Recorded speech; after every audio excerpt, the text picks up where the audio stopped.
name is John Bowner. I am the chairman. As we move forward with our meeting tonight, we're having a little bit of technical difficulty with our 5th zoning board member to join us this evening. Hopefully he'll be able to join us by the time we get through some of our preliminary action here.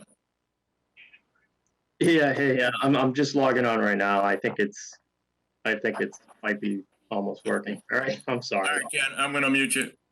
I'm going to go through a roll call. I'm going to ask any persons outside of the zoning board members and the code administration department. When I call your name, if you could unmute your microphone and then remute your microphone. I'm going to start with the zoning board members. Becky Kilborn.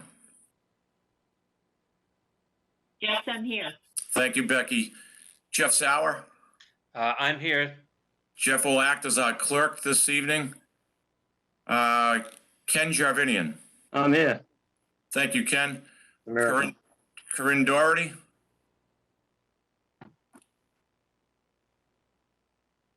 Corinne Doherty. You gotta unmute. No luck there. We're off to a rolling start here. Let's go to the code administration. I got it. Sorry. I got it. Thank you, Corinne. Let me click. I'm sorry. It's okay. Kathy Archibald, our secretary from the code administration department. Here. Thank you. And Rich Maloney, our building inspector. I am here. Okay, I'm going to try to go through the cases quickly. If you're here to speak on that case, if you could just unmute yourselves. There's nobody on 152 Endicott Street, as that's a continued case. Nils A. Weeks, 101 Center Street. Hi, yes, sir. Amy Weeks here for 101 Center. Excuse me, aren't you going to read the continuation? I am. Becky, I have to check mics on first on everybody. Could I go to 77 High Street, McDonald's? Somebody here on that? Yeah, you have Dan Allen with Bowler. Thank you, Dan. Somebody here on 42 Brookside Avenue? Yes, Hayden Warren, I'm here. Thank you, Hayden. Someone here on Stop and Shop, 301 Newberry Street? Yes, Nancy McCann, I'm here. Thank you, Nancy. SNA Realty, 36 Conant Street. I'm here. Name, please. Oh, thank you. Sebastian Apparel. Thank you, Sebastian. Three Wall Capital, 238 Andover Street. Yes, Brian from Acme Sign Company here. Thank you, Brian. Okay, and I know there's other people on the lines, public as well as, I guess it would just put people looking to comment on those cases. We will hear you. I do realize we have another avenue to hear you through DCAT, through call-in. So there will be some delay on some of the cases as we make sure we get all the public comment heard. So I will read this, and I'll have our clerk read the introduction for remote meetings. We're operating remotely, as you are all aware of, due to the open meetings being orchestrated here through WebEx. So, Mr. Clerk, if I could have you do the introduction for the remote meeting. Thank you, Mr. Chairman. Can everybody hear me? You got it. This open meeting of the Danvers Zoning Board of Appeals is being conducted remotely, consistent with Governor Baker's executive order of March 12th, 2020, due to the current state of emergency in the Commonwealth, due to the outbreak of the coronavirus. In order to mitigate the transmission of the virus, we've been advised and directed by the Commonwealth to suspend public gatherings, and as such, the governor's order suspends the requirement of the open meeting law to have all meetings in a publicly accessible physical location. Further, all members of public bodies are allowed and encouraged to participate remotely. The order, which you can find posted with agenda materials for this meeting, allows public bodies to meet entirely remotely so long as reasonable public access is afforded so that the public can follow along with the deliberations of the meeting. Ensuring public access does not ensure public participation unless such participation is required by law. This meeting will feature public comment. For this meeting, the Zoning Board of Appeals is convening remotely via the WebEx application as posted on the town's website, identifying how the public may join. Please note that this meeting is being recorded and that some attendees are participating by video conference. Accordingly, please be aware that other folks may be able to see you, and take care not to screen share your computer because anything that you broadcast may be captured by the recording. Thank you, Mr. Clerk. Some more administration stuff. Kathy, if you could just please make note that Corinne Doherty, our alternate, will sit in on all cases tonight as a voting member. I will take a minute to explain our process for those of you that are new to the zoning board hearings. When your case is called by the clerk, which he will read it aloud, you'll be asked to present material and what it is you're looking to do. From there, each member of the zoning board will ask questions about your application. Once all the board has sufficiently asked all their questions, we'll put it out for public comment. Public comment will be heard, and then it'll be sent back to the Board of Appeals to then deliberate. And we do that in a public forum. You'll be able to hear our deliberations, but we will ask that you not interrupt our deliberations. We'll veer outside of that if we do happen to get late questions because of technology here and how we're trying to involve the public. After those deliberations, you'll kind of get an idea on how the board is looking towards voting on your case, and we will present you with your options at that point. Our voting will be done via a roll call where I will call each member and they will give a yes or no or a yay or nay on whether or not they will want to pass your particular application. And with that said, zoning board members, we have minutes from our last meeting. I'd like to get a motion to accept those minutes. So moved. I have a motion from Becky Kilborn, and can I get a second? Go ahead, Jeff, unmute yourself. I can second that. Okay, and all those in favor, I'll start with you, Becky, Yes. Jeff, Yes. Ken Javinian, Yes. Corinne Doherty, Yes. and John Bowner. I am a yes as well. Mr. Clerk, if we could now get started, we'll start with our continued cases, and could you please give the first continued case? Thank you, Mr. Chairman. Our first continued case is Dillif Realty LLC, docket 20-4886, requesting a use and dimensional variance to redevelop the property into a 5-story multifamily building with 208 residential units at 152 Endicott Street. Mr. Chairman, we are in receipt of a letter from Goulston and Stores. Dear board members, the applicant is continuing its work to address the comments raised by the board and by community members at the board's hearings of October 19th and November 30th.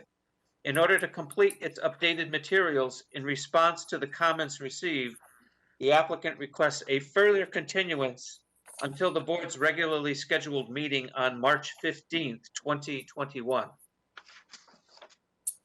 Okay, I've got a letter to continue this to March 15th. Could I get a motion, please? So moved. I've got a motion and Jeff Sauer a second. Yes. All in favor, Becky, Yes. Jeff, Yes. Ken, Yes. Corinne, Yes. and John Bowner is also a yes to continue that case. Mr. Clerk, if we could go to our next continued case. Thank you, Mr. Chairman. Our next continued case is Nils A. Weeks, docket 21-4902, requesting a special permit for a barn at the rear of the property, 24 by 40 feet. Currently having an existing barn garage at the front of the property in accordance with section 6, table 1 of the Danvers zoning bylaws at 101 Center Street. This is zoned residential 2. Thank you, and I know Amy Weeks, you're on the line. I really wish your husband was on the line because I feel like some of what I'm going to speak about here, I think would be better served on him. At our last meeting, you know, I want to make a couple of things clear. This board is a volunteer board. We are not paid by the town. We're appointed by selectmen. We're fellow citizens. And I feel like in the last meeting, things were kind of spun out of control a little bit. You know, we typically see types of cases that require findings or variances, and in your case, you're looking for a special permit. We work within the town bylaws. You know, you'll hear a lot of times on our cases, a little enforcement. You know, if every town bylaw was literally enforced, there'd be no need for this board. We are here to look at things when literal enforcement doesn't make sense.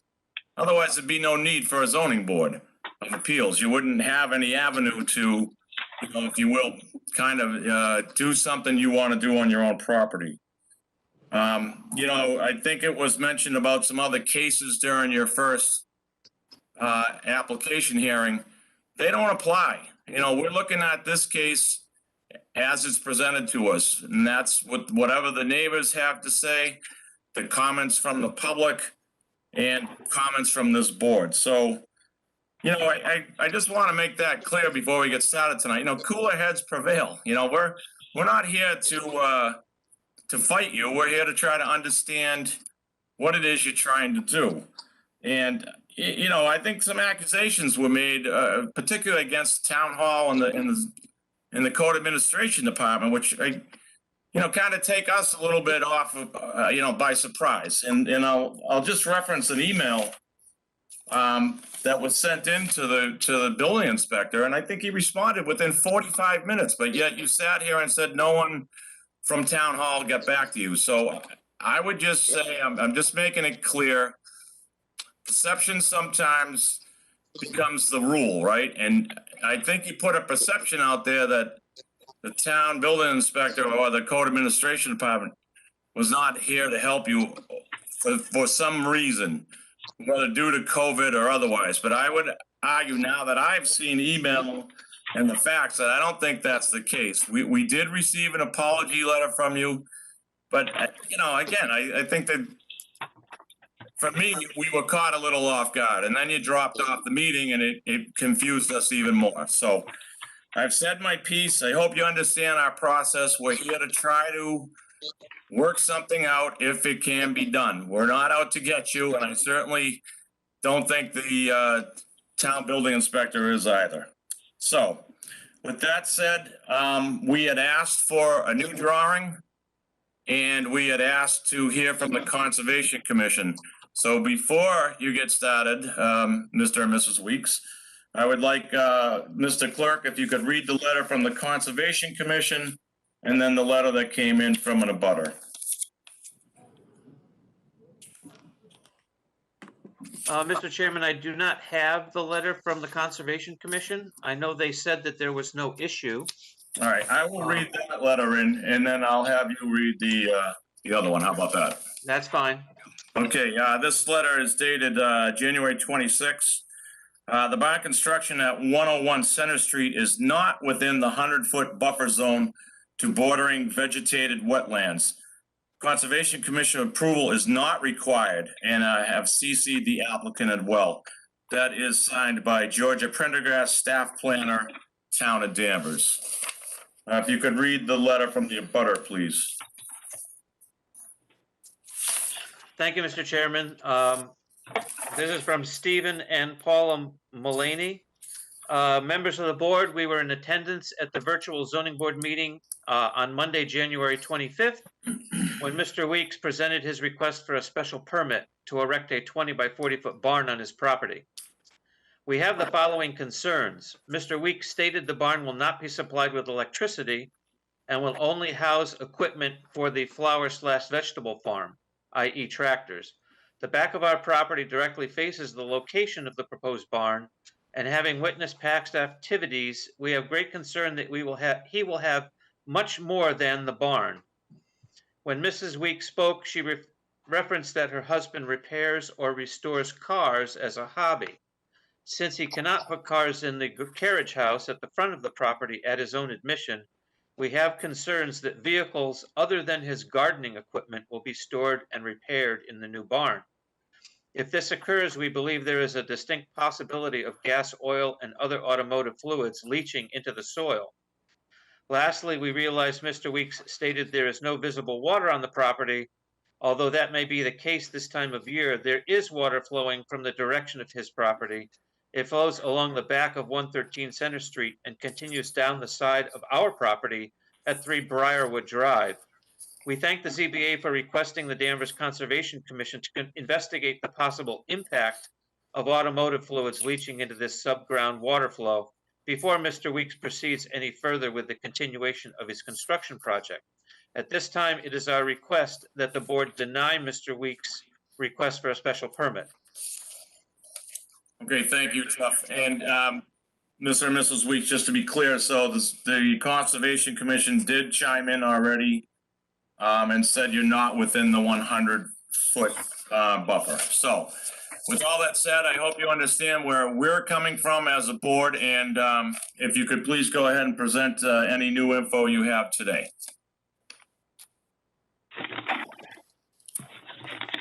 Yes, sir. Thank you guys for meeting with us again.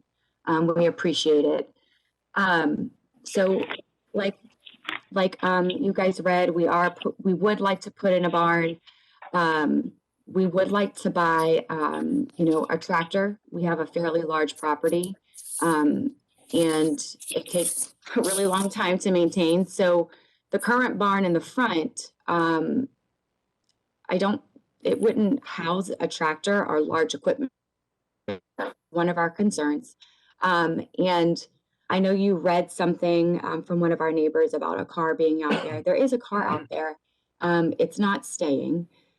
There's also a trailer out there with other farm equipment, and we would like to be able to put that equipment in the barn, and eventually it would clean up the property. So I know there were concerns about it decreasing the property value, but we were hoping that it would do the opposite and clean up the property.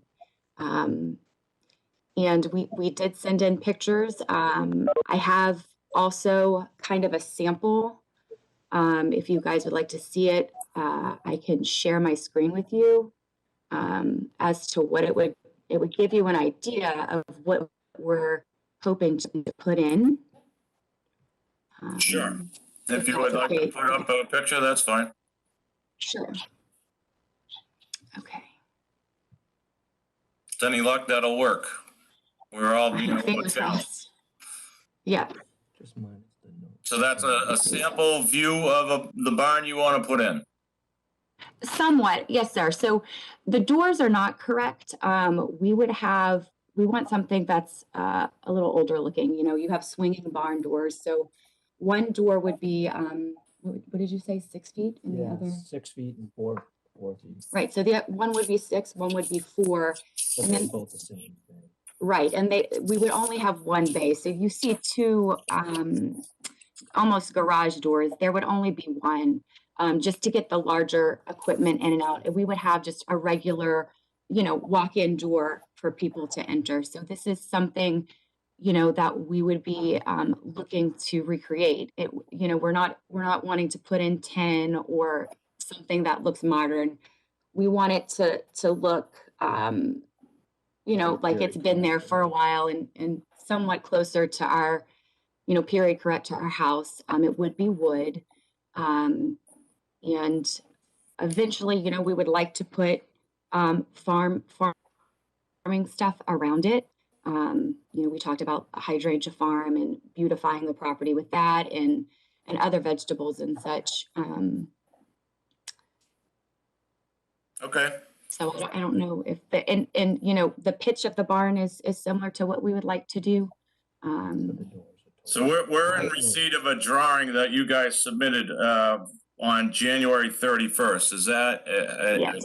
an accurate drawing? Yeah. Yes, sir. Yeah. So that would be what it, you know, the outline of what it would look like, but this would be, I guess you could say, the decor or the aesthetic. Very good. Do you have anything else you want to present before I turn it over to the board? No. Is there anything else you want to add? No, that's really it. Okay. And Mr. Weeks, you do understand where I'm coming from with everything I said at the top, correct? Yes, sir. Okay, because we're looking for a special permit here, which is, you know, we look at those 7 items to try to understand if this is, you know, gonna be a good thing for the neighborhood or a bad thing for the neighborhood. So, okay, with that said, I will turn it So- over. Well, Go ahead. you know, I did want to add, I know they have concerns about him building cars and stuff, but that's done in a separate location. And I know they see one out there that's not staying. Yep, no, you've That's stated that a too couple bad. times. Okay, all right. Okay, I'm gonna turn it over to the board at this point, so if you could go ahead and mute yourself and just be able to answer Sure. any questions that Okay. may come up. We'll start All with right, thank you.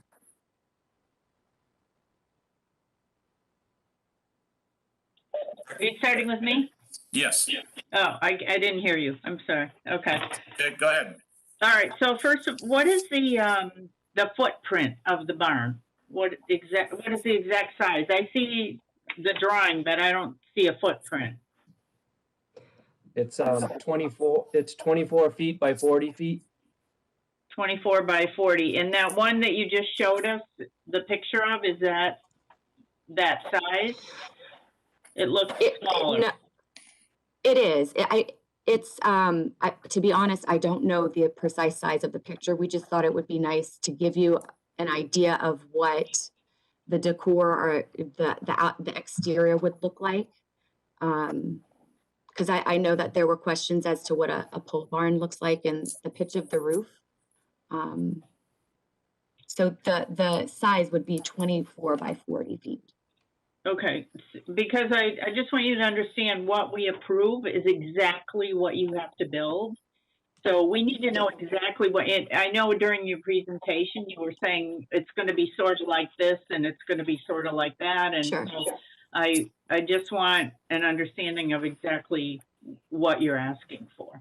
Sure. So there would be one entrance for the equipment and one door for people to enter and exit.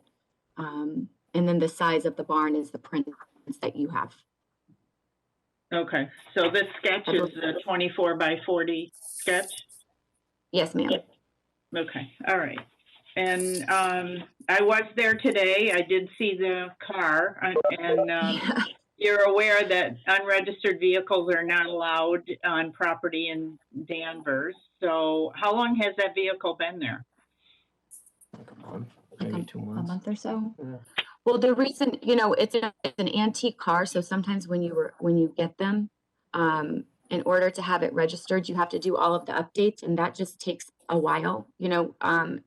And sometimes he'll find the authentic parts, and that's kind of a bit of a treasure hunt in itself. And you know, if you want to find the correct year of, you know, a door handle or, you know, something that goes with an older engine, that takes a while. So it's not that we're trying to hide an unregistered car. That's not it at all. It takes a while. Okay, so this is a vehicle you're working on Right. in that location on your property? No, it's not being worked on our property. It's going to be worked on a separate property. It's there for now because we haven't had time to get to it, or he hasn't had time to get to it yet. Okay. All right. And then you're talking, I'm confused because at the last meeting, you talked a little bit about this being a hydrangea farm and that this was for hydrangeas. And tonight you're more talking about This is for a trailer and a farm and Well, equipment. no, I'm sorry. I didn't mean to confuse you. No, you're correct. Okay. We would like to eventually have hydrangeas.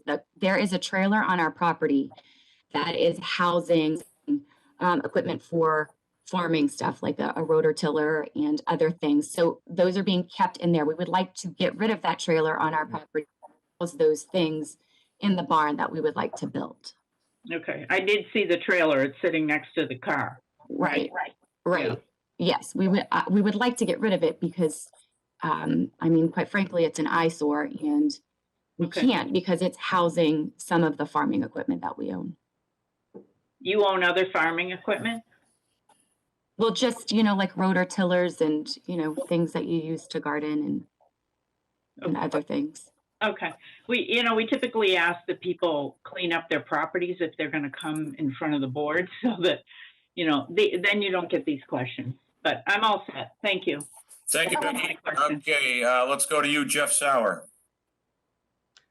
I have no questions, Mr. Chairman. Thank you. Thanks, Jeff. Ken Jarvinian. I have no questions. Thank you.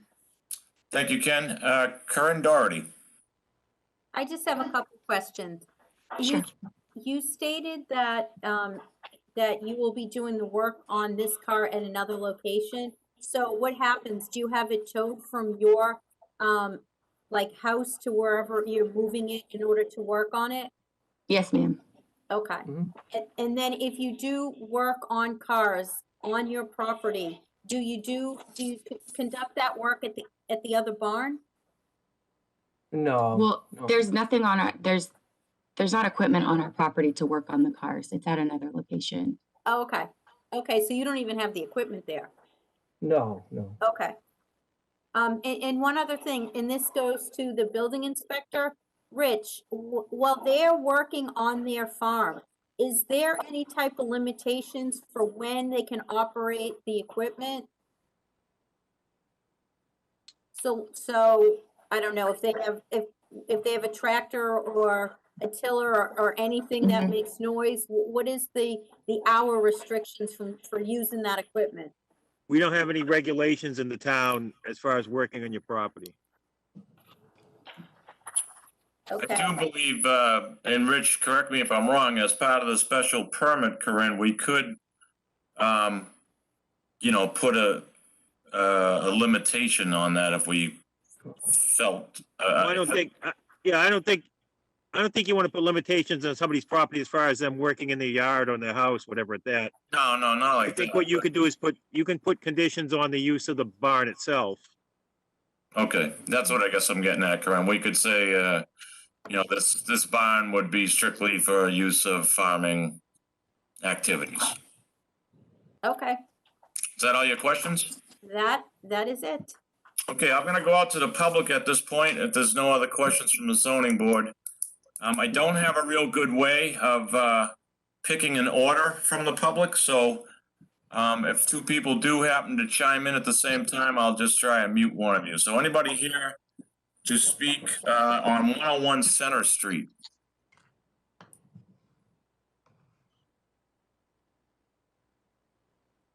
Okay, and Rich, I'm gonna guess nothing has come in via DCAT.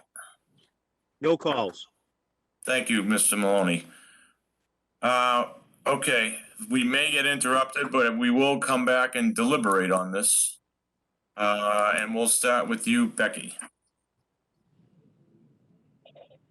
I still have concerns that all of the neighbors are concerned about this structure. And the picture that you presented looks nice. I think that would look good. I guess I would vote for it if we have very specific guidelines as to the use of the structure. Becky, would you see a condition that it's farm use only? Well, I don't know what farm use means. I think they're telling us that there's no electricity, so I assume that it would be only for storage of farm-related equipment. I can't see them doing much inside there if there's no electricity and light and Correct. more be up for a storage. So it's up to them if that's what they would be looking for. All right, so, the weeks, would you take that as a condition that this is for storage only? Sure. Yes. Okay, so Becky, with that in mind, you would vote in favor? Yeah.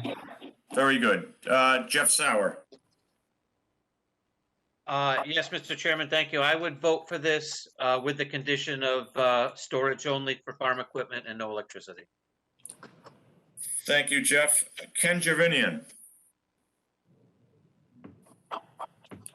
Yeah, I would vote for this. It's outside of the Concom area of interest, so I think, yeah, it's no problem. I'll vote for it. thank you, Ken. And Corinne? Go ahead. I will vote for this, with the same exceptions. Thank you, Corinne. I too, feel like this, I see your situation there. You have quite a large swath of land. And unfortunately, it's the town bylaws that limit what you can do with that land because you already have a barn. And I hope you understand that. You're asking basically to have a second barn. And in order to do that, that kicks you into the special permit scenario. I don't feel like this is a big impact. I think the picture, Mrs. Weeks, I thank you for the picture because I think that puts a visual for me. It seems like something that would be fine. So I appreciate getting the input from the Conservation Commission and the updated drawing. I too would vote in favor for this. So could I get a motion, please? You want to say anything? Or is it take a look, just talk into it? Mr. Chairman, this is Hello. Jeff. I Hello? move to grant the Jeff. special. Jeff, hold up 1 second. Do we have a call on 101 Center Street? Yes, down at 113 Center Street, and I abut the property. I'm not hearing you. Did you hear me? Here we go. Could you please identify yourself and your address? My name is Frank Arsenal at 113 Center Street, and I abut 101. Okay. I'm ambivalent about the bond, but I do want the bond to be approved by the city and town inspector, that it meets the qualifications of a bond and has the proper footings. Well, I can tell you that in order for them to be issued a permit, in order to build this bond, the building inspector will have to not only look at the plans and approve them, but also inspect it. That's part of the town's process. Okay, that's fine. I'm ambivalent about it. I just curious to make sure that is inspected. Very good. Thank you. Okay, thank you. Okay, again, Jeff, I know you were making a motion. We have to be, I guess, willing to kind of roll with That's things fine. coming in after deliberations. So if you could, continue, please.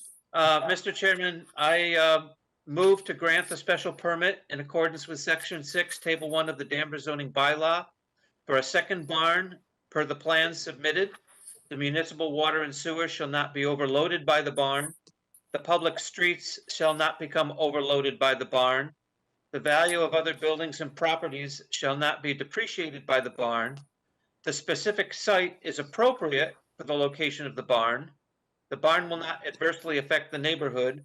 There will not be undue nuisance to vehicles or pedestrians, and adequate and proper facilities will be provided to ensure the proper operation of the proposed barn. The proposed barn will be in harmony with the general purpose of the zoning bylaw. And then we also have an addition, Jeff. We were asking the applicant to I'm accept. sorry, yes, and with, we want some conditions, that it would be used only for storage and that there would be no electricity. Storage of Okay. farm equipment. Okay, storage of farm equipment, no electricity. I have a motion. Do I have a second? I would second, but I would also like to have a date for the removal of that car. Mr. and Mrs. Weeks, could you please provide us with a date? Would 2 months suffice? 2 months is fine, thank you. So we'll say, so we're, February 8th, March 8th. How about April 1st? Yes, sir. Okay, with the vehicle to be removed by April 1st. Okay, I do have a motion and a second from Becky Kilborn. I'll go a roll call for approval. I'll start with you, Becky. Yes. Jeff, Yes. Ken, Yes. Corinne, Yes. and John Bowner is a yes. Good lucks to the weeks, and please contact our building inspector. He'll tell you how to proceed forward.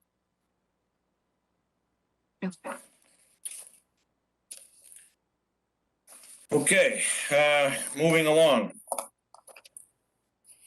Give me 1 second, Jeff.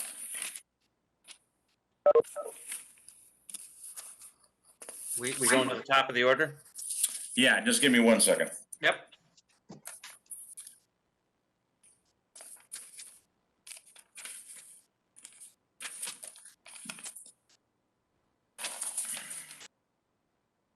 Okay, go ahead.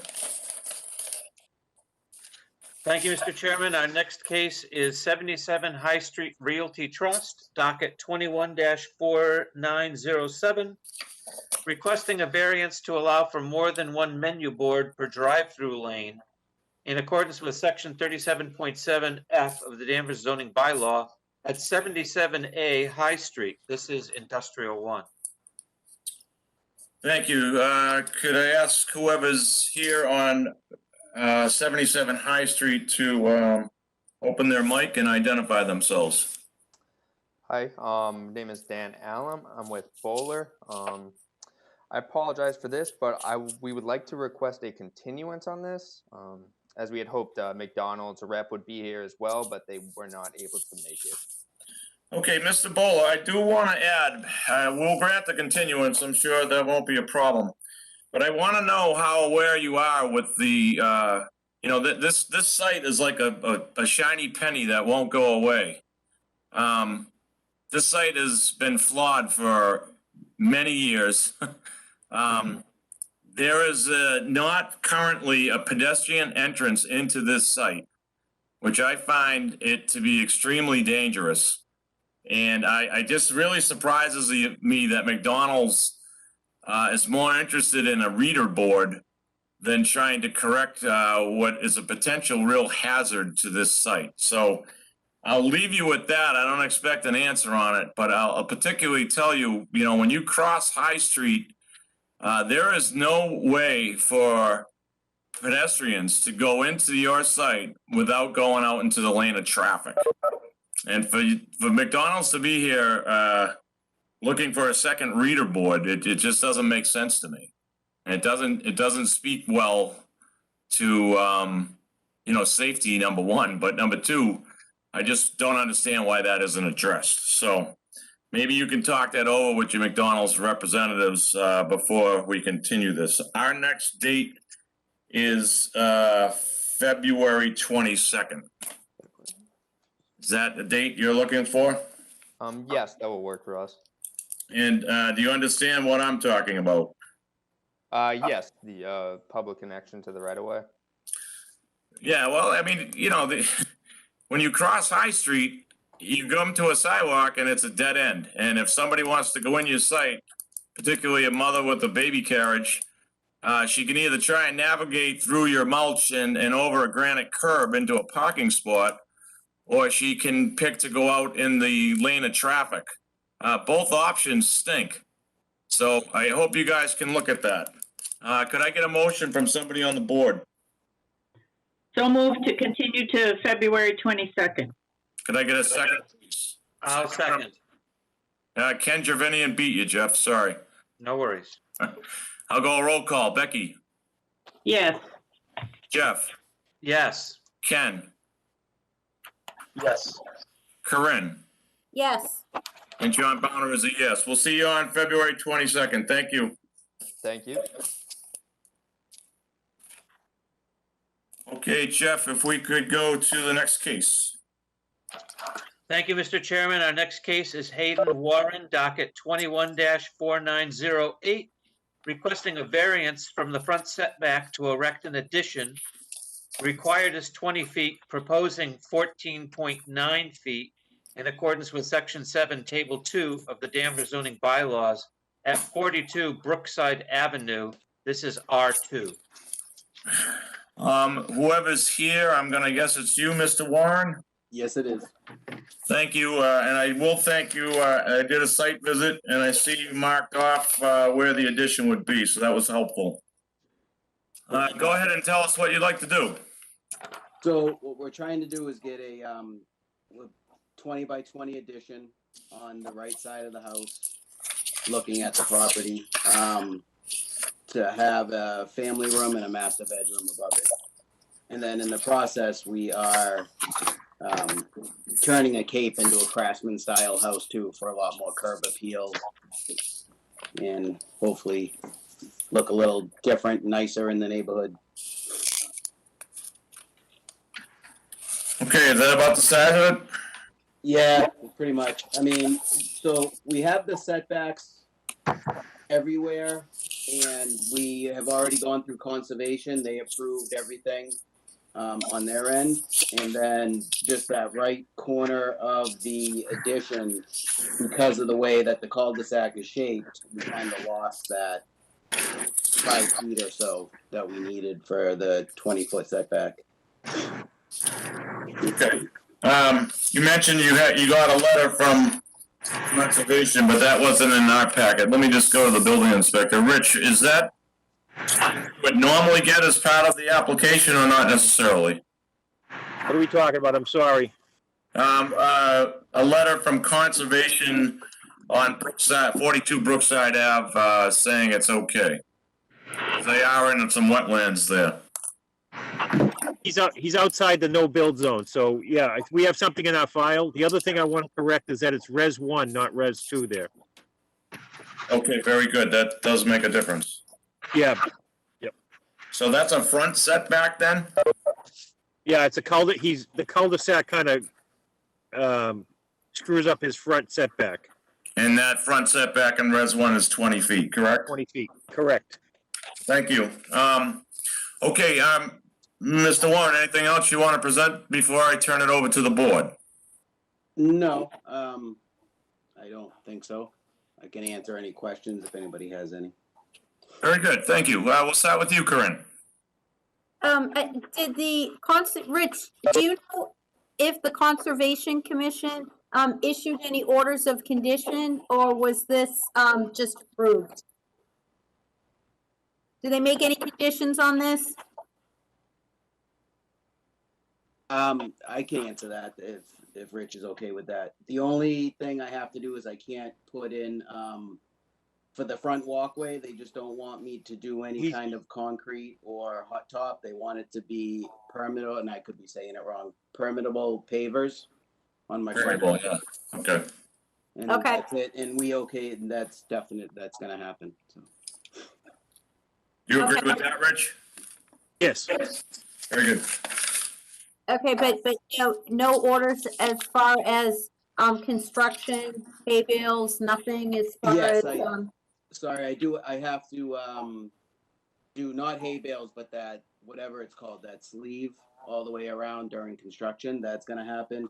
And they want gutters on the house so the water sheds off into the lawn after, which is what we're gonna plan on doing also. Okay. No further questions. Thanks, Corinne. Ken Javinian. Did we lose Ken?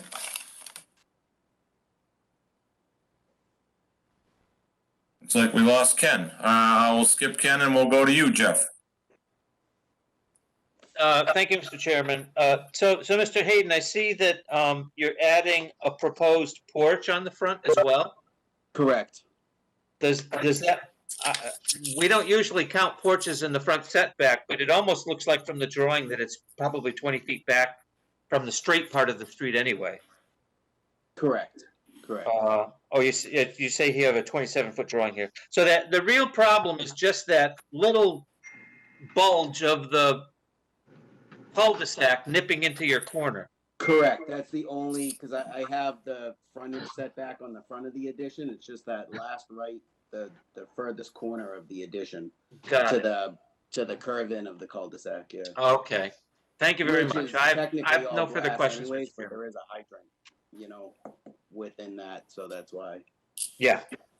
All right, thank you. Thank you, Mr. Chairman. I have no other questions. Thank you. Ken, welcome back. We'll jump back to you. Questions on 42 Brookside Ave. Were you able to hear his presentation? I don't know when you dropped off. No, I heard most of it, and I went by the property. I know what's going on there, so I really don't have questions. Okay, thank you. Yeah. Becky. No questions. Thank you, Becky. Mr. Warren, the only question I have is, do you know what the existing square footage is on your house? I do not, actually. I probably do have that written down somewhere. I do not. I know what the square, I know what the square footage is, like inside square footage, if that's what you're asking, but. No, I was just wondering the overall square footage. So the overall square footage is just over 1,300. Okay. 1,400 square feet, I think. And this is a 20 by 20 addition you're looking to add? 800 square feet. Yep, okay. And Mr. Warren, have you been in touch with your neighbors about it? Yes. Okay, and I take it they're in favor? Yeah, they all got letters too in the mail. Okay, very good.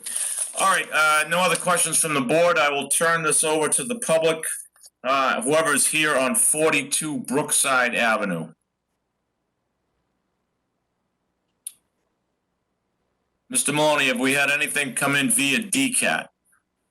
No calls. Thank you. Knowing we could possibly be interrupted, we will go into deliberations and field any questions if they do come in after we start this. So Corinne, I started with you. I will vote for this. Thank you, Corinne. Ken Jervinian. I'll vote for this. Thank you. Jeff Sauer. I will vote for this. Becky Kilborn. I will vote for this. And I too will vote for this. Could I get a motion, please?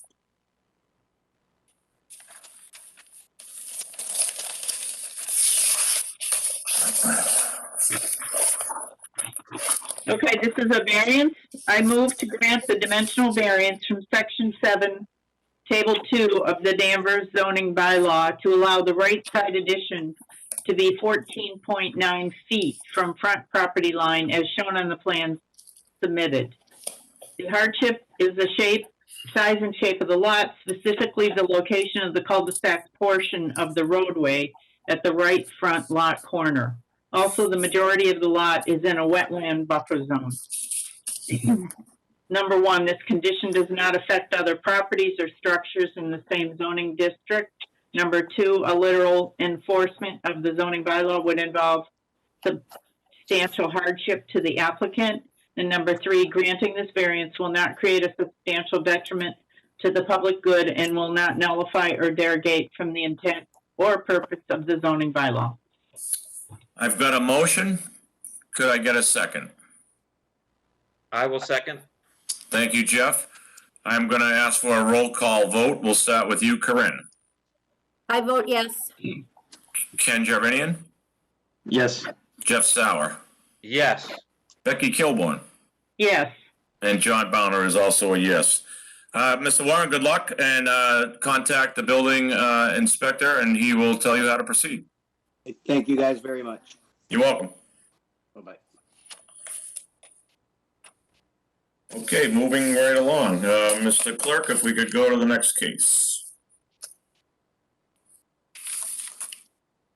Thank you, Mr. Chairman. Our next case is Shop and Stop Supermarket, Atlas Danvers Realty LLC, docket 21-4909, requesting a variance to allow outdoor storage lockers under existing canopy and locker signage, requesting a special permit to allow outdoor storage and sales relative to the installation of self-service pickup lockers for customer use in accordance with section 30.2.13, C, E, and F, and 37.5.4 and Table 1, Section 30.2.13, Table 2 of the Danvers zoning bylaws at 301 Newbury Street. This is the highway corridor zone. Thank you. Attorney McCann, Thank you very much. Can you hear me? I can. Little muffly, but you're there. Okay. Thank you very much. My name is Nancy McCann. I'm here on behalf of Stop and Shop Supermarket. With me tonight also is Brian Dumas. He is with Stop and Shop as their online pickup specialist. And we are requesting a special permit as well as associated variances to allow the installation of self-service online pickup lockers to be installed at the existing Stop and Shop on Newbury Street to facilitate online sales with contactless pickup.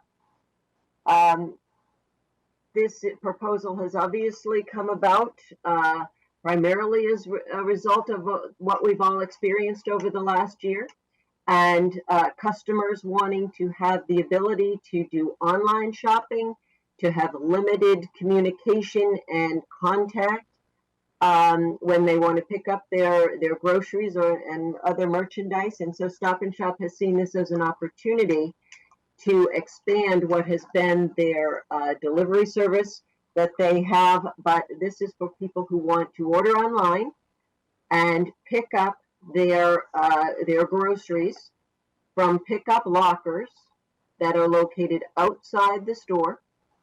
You don't have to go into the store.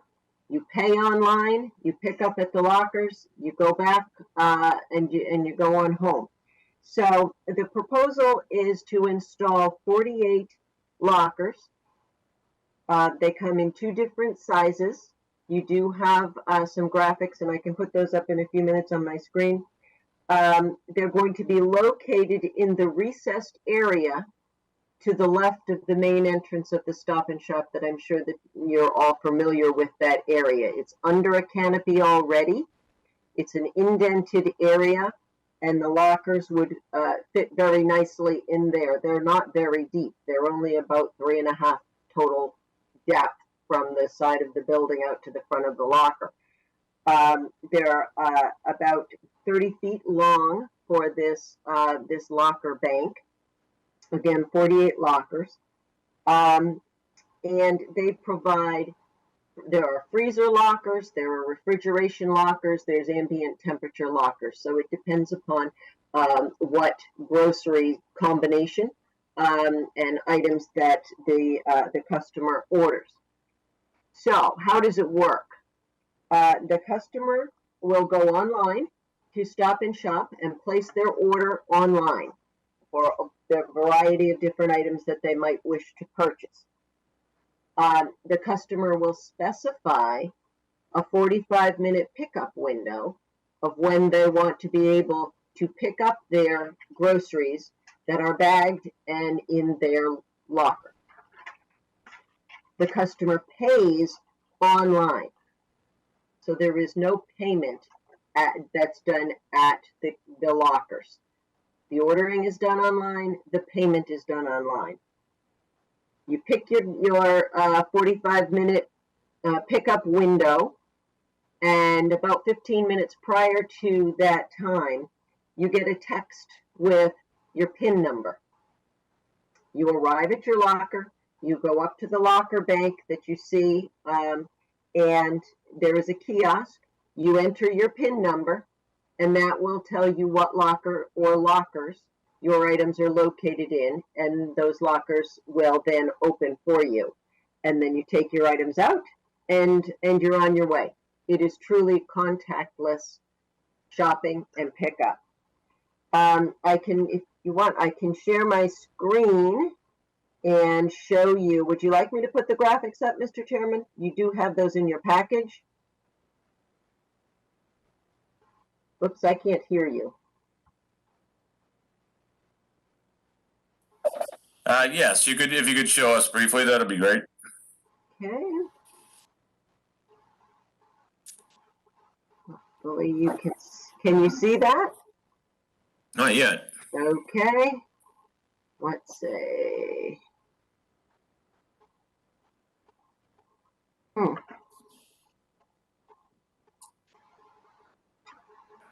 Well, maybe I can do that. Oh, there we go.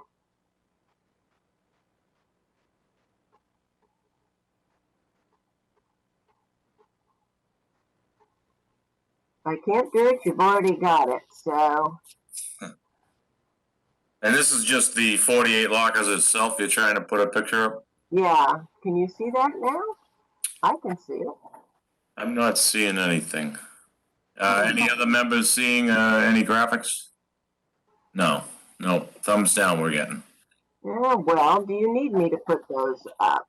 No, not necessarily. If it's I think it's as simple as just clicking share down the bottom of the screen. I'm assuming that's what you're doing. Yeah, that's what I'm doing. Let's see. One more crack at it. Let's try it one more time. I'm saying I've done this many times, and for some reason it's not doing it. Well, Attorney McCann, wouldn't be the first time we've had some technical difficulties here, so Yeah. you're in good company. All right. Well, let's see. If you have any questions, I'll give it another try. Okay. Oh, there it is. Oh, Nope, it came up as me. it came up as you. Let's try it one more time. You see it? There you now? go. There it is. Ah, we did it. Okay. Okay. All right. So this, you do have it in your package, but these are the 48 lockers. Here is your kiosk in the middle. You enter your PIN number, and then it tells you which lockers, and I believe there's even a little light on each of the lockers, so the little light lights up so you know which locker or lockers. If you have a good size order, you may have several lockers that will light up, and then you go to your locker, you open it up, and you take out your groceries. Now, I met with the building inspector prior to filing this application. Mr. Maloney and I had a discussion as to what really this is, because there is no outdoor storage of inventory as you typically think of it. There's no sales going on. This is online. This is sales and online purchasing, online payment. So you're simply picking these items up, and it's somewhat of a different idea than what the bylaw was typically for outdoor sales and storage was really typically thinking of, which is usually your outdoor garden center and those sorts of things. But the building inspector determined that this would be retail sales with outdoor sales and display, and the outdoor storage and display of sales and sales. So that's what we applied for, which is the special permit to allow outdoor sales and storage. And because this is not the typical idea that the bylaw covers, such as a nursery with outdoor plants and things like that, I've also requested some variances from the requirements that were really put in place for the more typical sort of outdoor sales, because they simply don't apply here. So I have requested 3 variances from the special permit criteria for the outdoor sales and storage. Again, because those specific elements don't apply here. And I've outlined those in the application. The first one is, one of the requirements are that the goods are customarily stored outside without the necessity for cover from weather. So again, this is a condition that makes sense for a garden center, but not so much here, because these are groceries. They're not customarily stored outside. So I've asked for a variance from that. I've asked for a variance that the entire outdoor storage area be enclosed by a wall of solid opaque material. Again, the inventory is not loosely stored outside as you might see in a garden center. These are enclosed lockers, very neat. Everything is inside a locker. There's nothing stored outside of the locker. So I did request a variance from that requirement, as well as the requirement that the entire area be landscaped. That also doesn't fit here with this type of use that we're talking about. So I requested those variances from the criteria for the special permit, but otherwise we meet all of the requirements for the issuance of the special permit. The lockers will not be visible from any residential use. It's not impacting lot coverage. This area already exists. It's the indented area under the canopy. Really very well designed for this particular use, although that area has been in existence for a long time. And we certainly meet all of the standard requirements as outlined in the application for a special permit. Finally, as you can see on the graphic, we do have signage across the top. It is across the top. It says pickup in 2 places, and it has the Stop and Shop logo. And it just identifies that these are the pickup locker area, so that when people are coming in, they'll know where it is, where to park, and all of that to have good access to the pickup lockers. The total square footage is very small. It's only 30 and a half square feet with the signage across those pickup lockers. So that is it. And I would be happy to answer any questions. Again, Brian Dumas is with us from Stop and Shop as well. If you have any particular questions, I've tried to give you the layman's version of how a customer would use the pickup lockers. And I will stop sharing unless you want me to keep this up, Mr. Chairman. No, you can go ahead and take it down. Okay. All right. Anything else? That's it. Thank you very much. Thank you. We will start down there with you, Becky. Thank you, Mr. Chairman. So I was surprised when I went there and saw your site plan, because I remember that there were lockers on the other side of Stop and Shop. So what happened to those lockers that are now gone? And I see that you want this new location. The lockers at the other side were for the Peapod delivery and kind of a different type of service, and that required interaction with the employees and that sort of thing. Those were removed. They did not go through the permit process as we are doing tonight. Okay.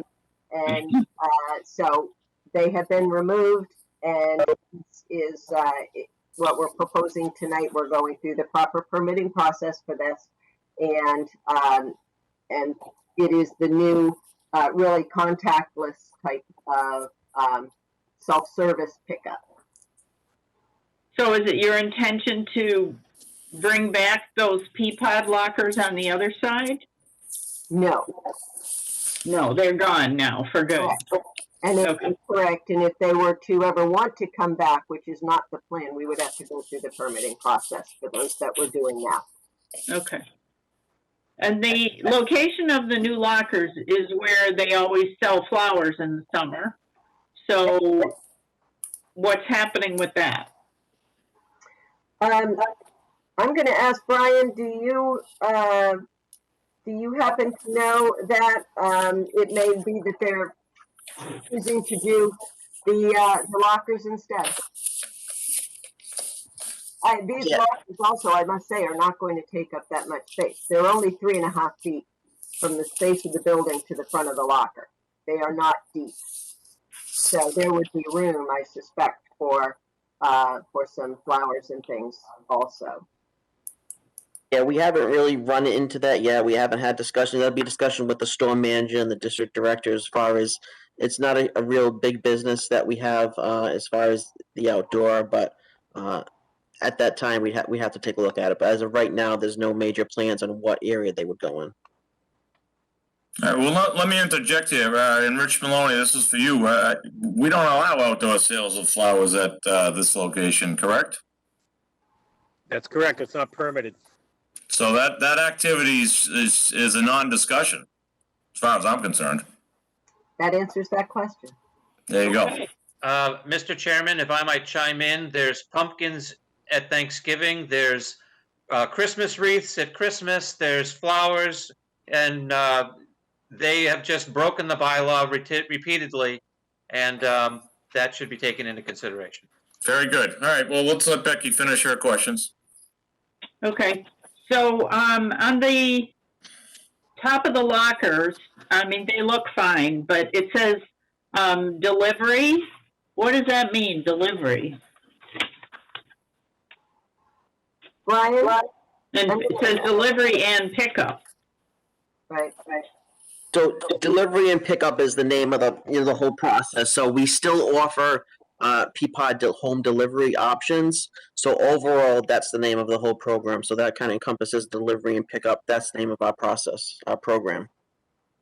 And specifically, pickup is what the customers will be doing there. So why does it say delivery? It's confusing to me.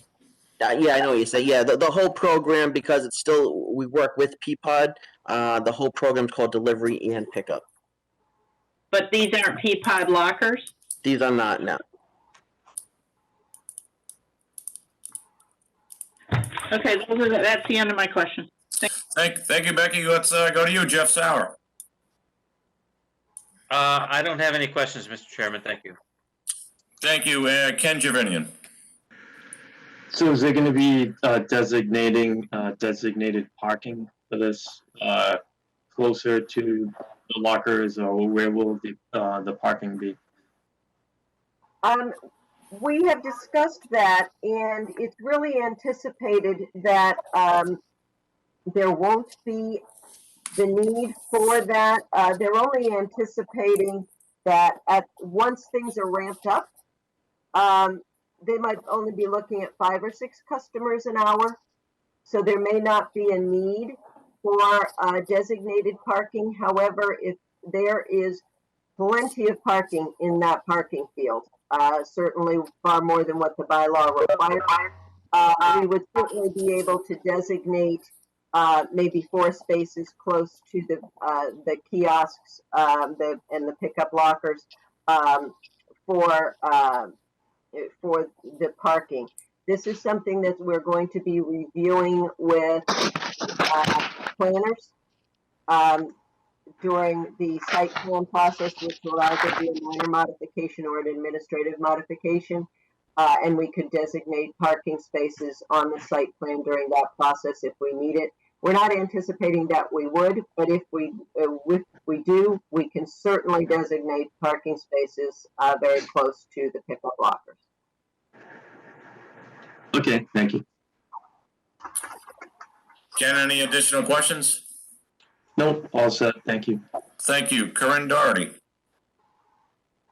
What will Stop and Shop do to discourage people from pulling up in front and parking to run to go grab their groceries? It's kind of congested, especially during like high traffic times. So do they have a plan to, kind of discourage people from parking and running? Yes, that area is designated now as a fire lane and would continue to be designated as a fire lane. And we would have our staff be available to make sure that people are not doing that. And to Mr. Jarvinian's point, that may be why we want to designate some parking spaces very close by so that people don't get and see that as an opportunity to park there, because they can't park there. That's a fire lane. Okay, and what about having carriages right there? Will you have like a carriage corral so people can grab a carriage before they run to pick up their items? Right, there will be carriages there. There usually are carriages in that area anyway, but there will be carriages available in that area, because you're right, someone goes to the lockers, they're going to want to put it in the carriage so that they can get it to the car. Yes. Okay.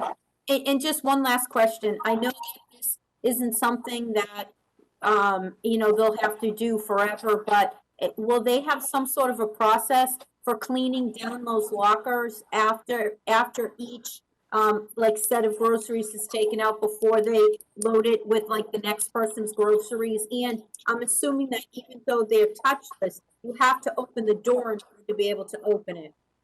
Right, absolutely. Brian, you want to speak to the actual process, but you're right, they're going to have to be cleaned.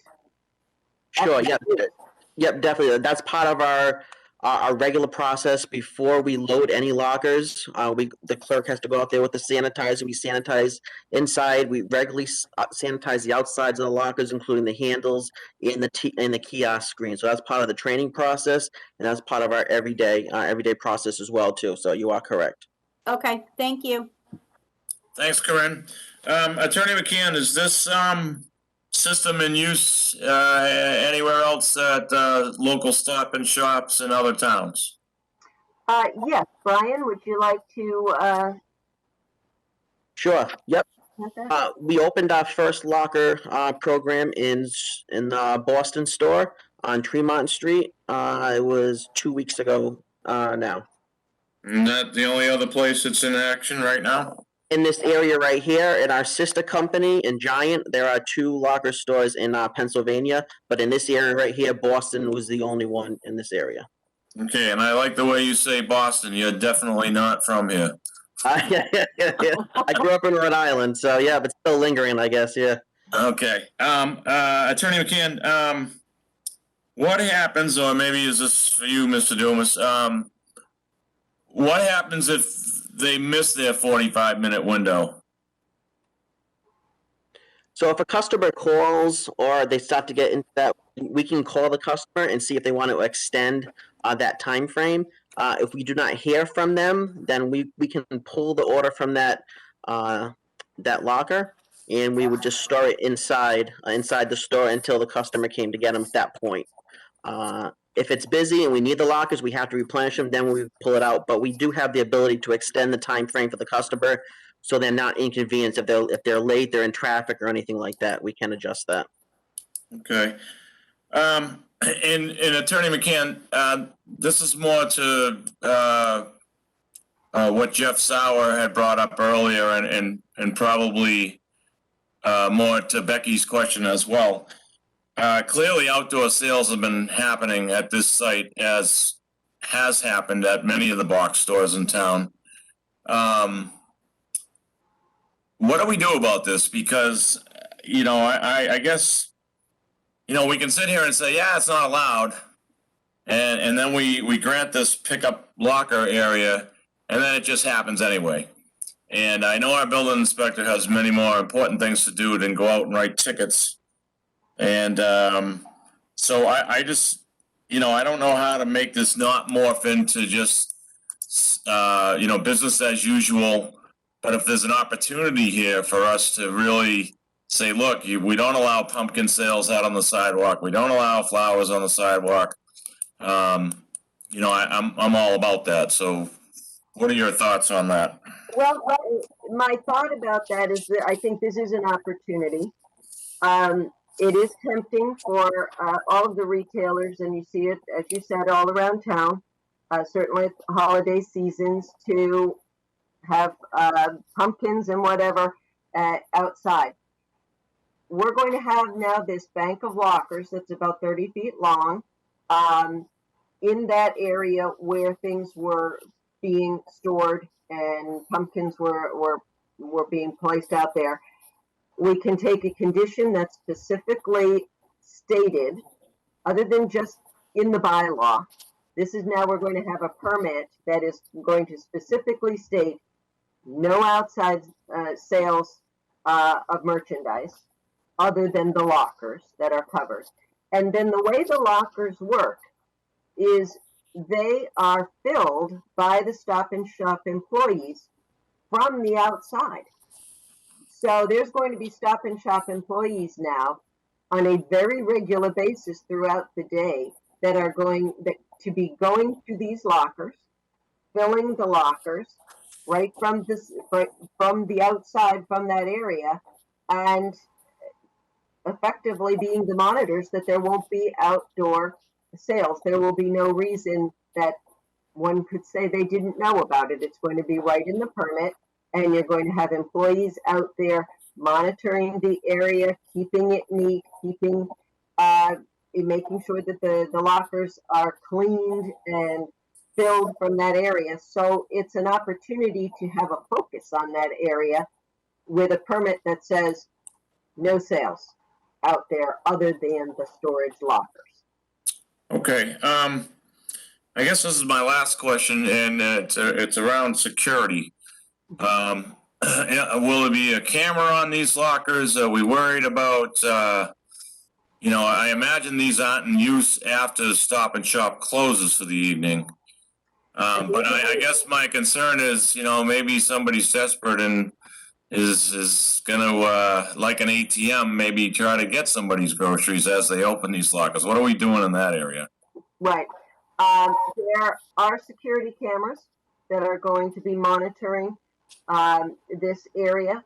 The lockers are used from the hours, and Brian can correct me, 8 a.m. to 8 p.m. And there are cameras, surveillance cameras on the area, because of course security is always a concern. Is somebody monitoring those cameras inside the store, or is it an outside agency? I believe it's an outside agency. Brian, is that correct? No, the security camera, we have a monitor inside in the security office that could be monitored, and there's a monitor of the lockers inside one of the rooms inside the store as well too. So it is on site. And again, there is also there's no money transaction going on at the kiosk. Right.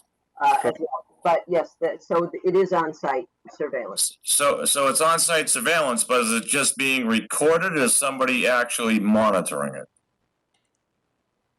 Right.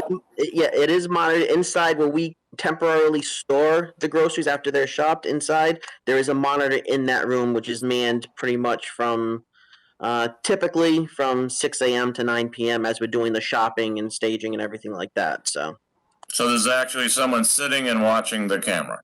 Well, there's someone in the room working. There's not a dedicated security person to watch the camera the entire time, but it is on a screen in that room, which is, someone's in there majority of the day. And also being recorded. Correct. Very good. Okay, that's all I have for questions. I'll bounce back to the board if there's additional questions out of the board. Hearing none, I will go to the public. Anybody here that would like to speak on 301 Newberry Street, Stop and Shop, looking for a special permit and variance to have outdoor storage lockers to pick up groceries? Yes, Mr. Chairman. Matthew Duggan. Sure, go ahead, Mr. Duggan. All right. Thank you, Mr. Chairman. Matthew Duggan, Town Meeting Member, Precinct 1. Just a couple of quick questions here.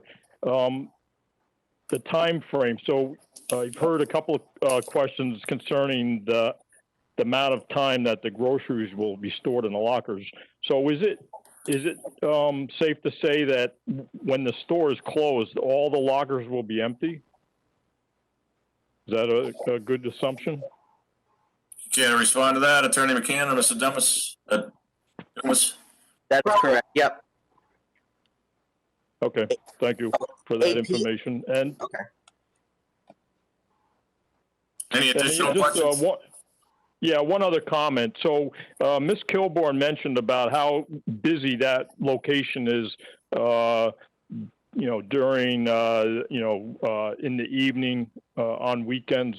And I don't actually use that store, but when I go there, I do see vehicles parked in the fire lane. That would be the biggest concern for me, that people would stop in the fire lane, excuse me, and then run over to the locker to get their things. So is there a concierge or an employee that's dedicated to that location, that physical space, sort of what you see when at a self-service checkout where you have someone hovering around? Would there be someone like that to kind of police the area to make sure that we don't see behavior that's kind of contributes to a dangerous situation?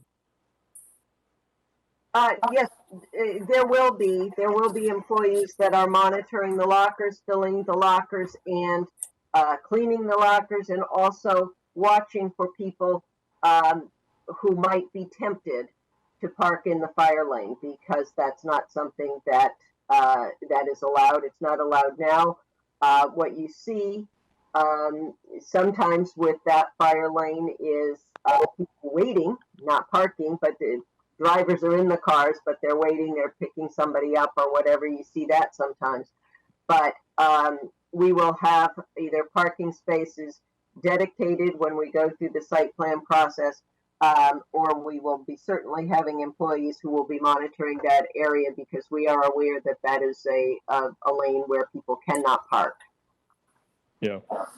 Yeah, thank you for that information. So it's not really a full width fire lane. It's, from my recollection, and when there's people parked up there next to the curb, it really creates it's a narrow passageway to begin with. So it's not really 3 cars wide that you would normally see. So I think that would be the biggest concern that I would think the board would have, is just that congestion at that spot there. So that's all I have, Mr. Chairman.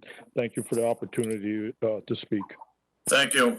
Do we have any additional callers for 301 Newbury Street Stop and Shop? Mr. Maloney, anything via DCAT? No calls, Mr. Chairman. Thank you. All right. Hearing none, I will come back to the board and we will deliberate. I believe we started with you, Becky. Yes, thank you, Mr. Chairman. I would vote in favor of this with the 2 stipulations: no outside sales other than the lockers. And secondly, the hours of operation for the lockers, 8 a.m. to 8 p.m. Attorney McCann, you're good with those conditions? Yes, I just want to confirm with Brian that when I referenced the hours of operation 8 to 8, is that correct? So 8 a.m. is the first time the customer can select a pickup time. 8 p.m. is the last pickup time, and they have a 45-minute frame. So they can pick up between 8 and 8:45, and then at the end of the night, someone will finish cleaning. So usually by 9 o'clock, everything's cleaned up, taken out, and ready to go at that point. So we'll change that to 8 a.m. to 9 p.m.? That was right. The first pickup, yeah, so the first pickup time. So I don't know how much in the weeds you want to get on this, but so when we start shopping the first orders, we usually shop around 6 a.m. We start shopping. That's when we're able to shop the customers' orders. We load the lockers typically 15 minutes prior to the first pickup. So I guess technically we'll start loading lockers at, say, 7:30, 7:45. In anticipation for that 8 a.m. customer to show up to pick up their order. So should we make it 7:30? 7:30 to 9. Okay. Does that work for everybody? Because what's the typical amount of time that stuff sits in the locker before it's picked up?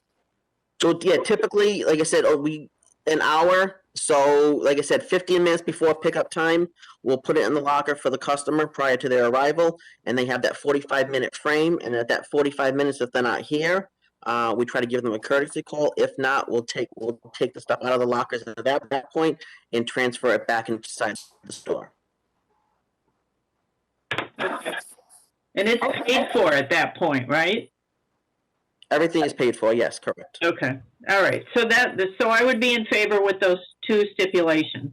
All right. Very good. Thank you, Becky. Jeff?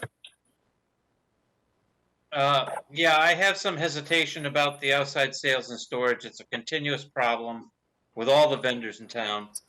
But with the 2 restrictions Becky talked about, I will vote for this. Thank you, Jeff. Ken Chervinian. Hi.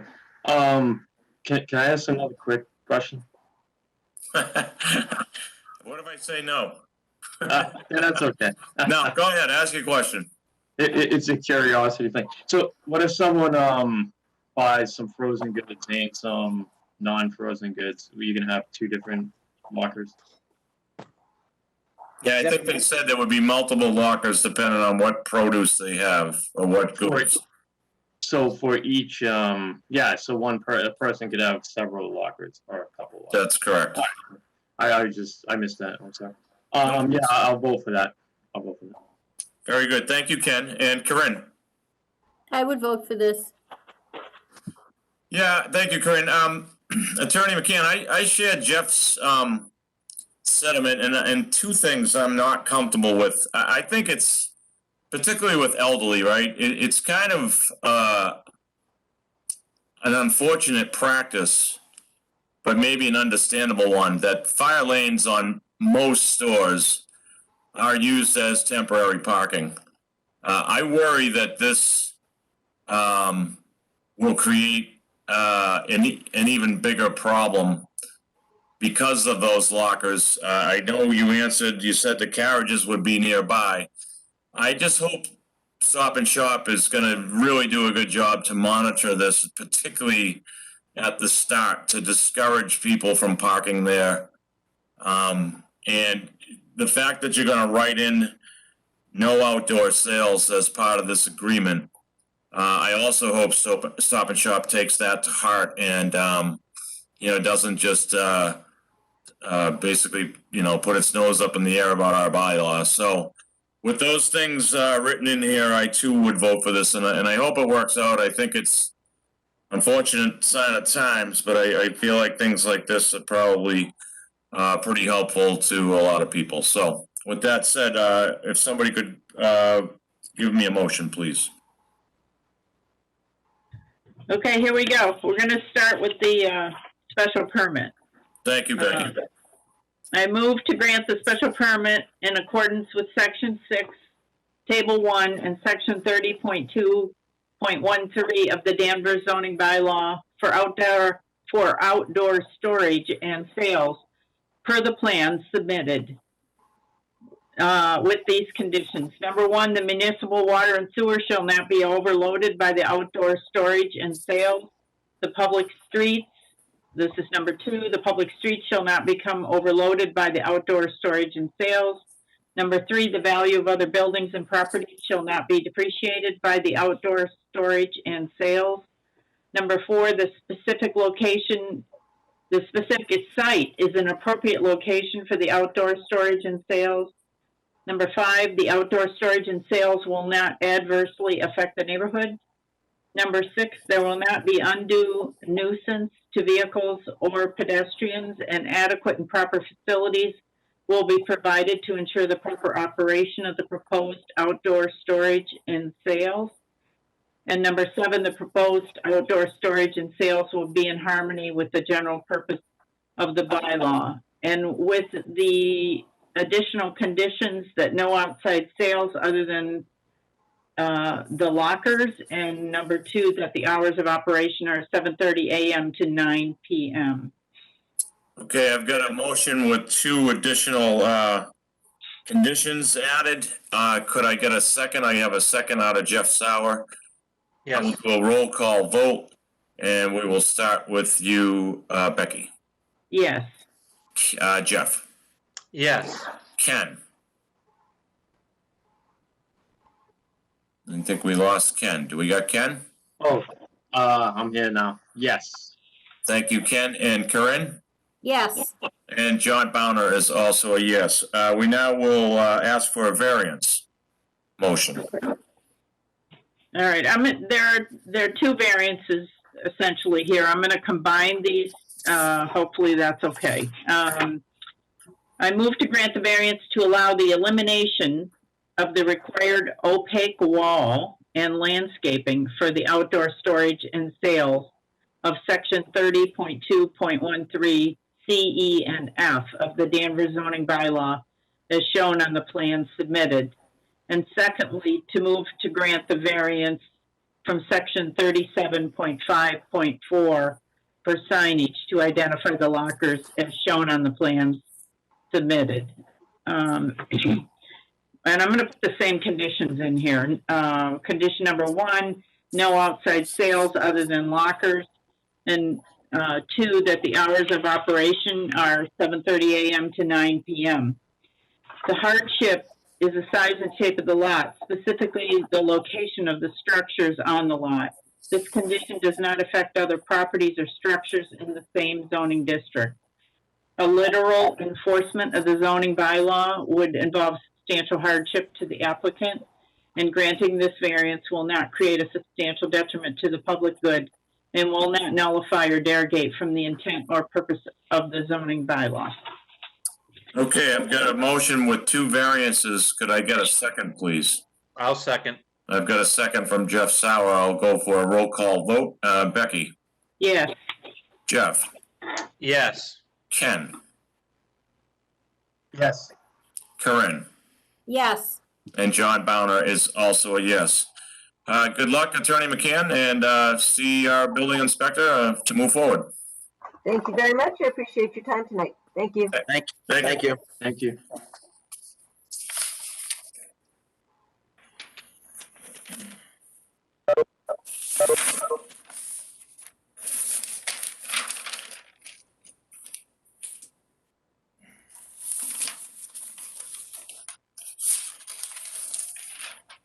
Okay, do we need a couple-minute recess, or are we good?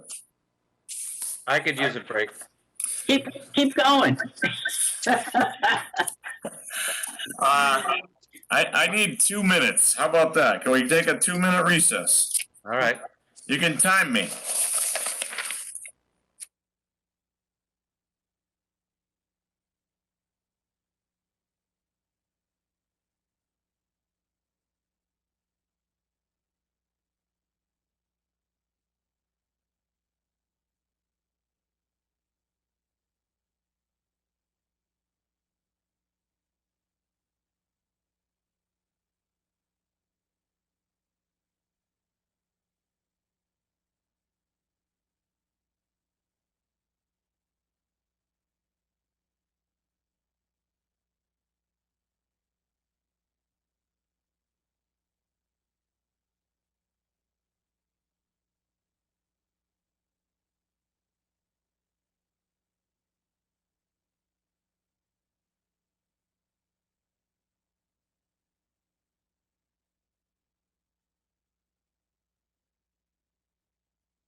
Okay. We'll wait for Ken and Jeff.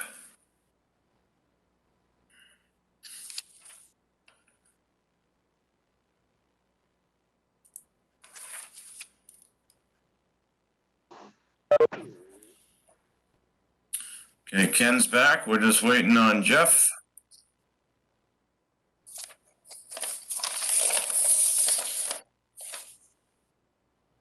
And then there's Jeff.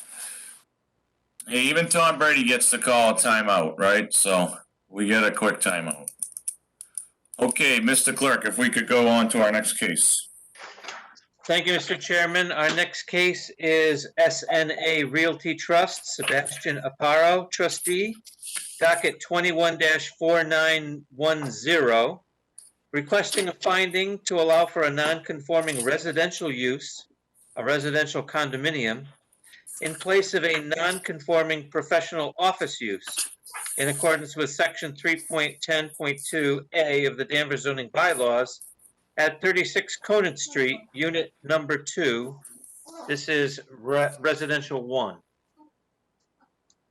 Okay, who is here to speak on 36 Conant Street, unit 2? Sebastian Aparo here.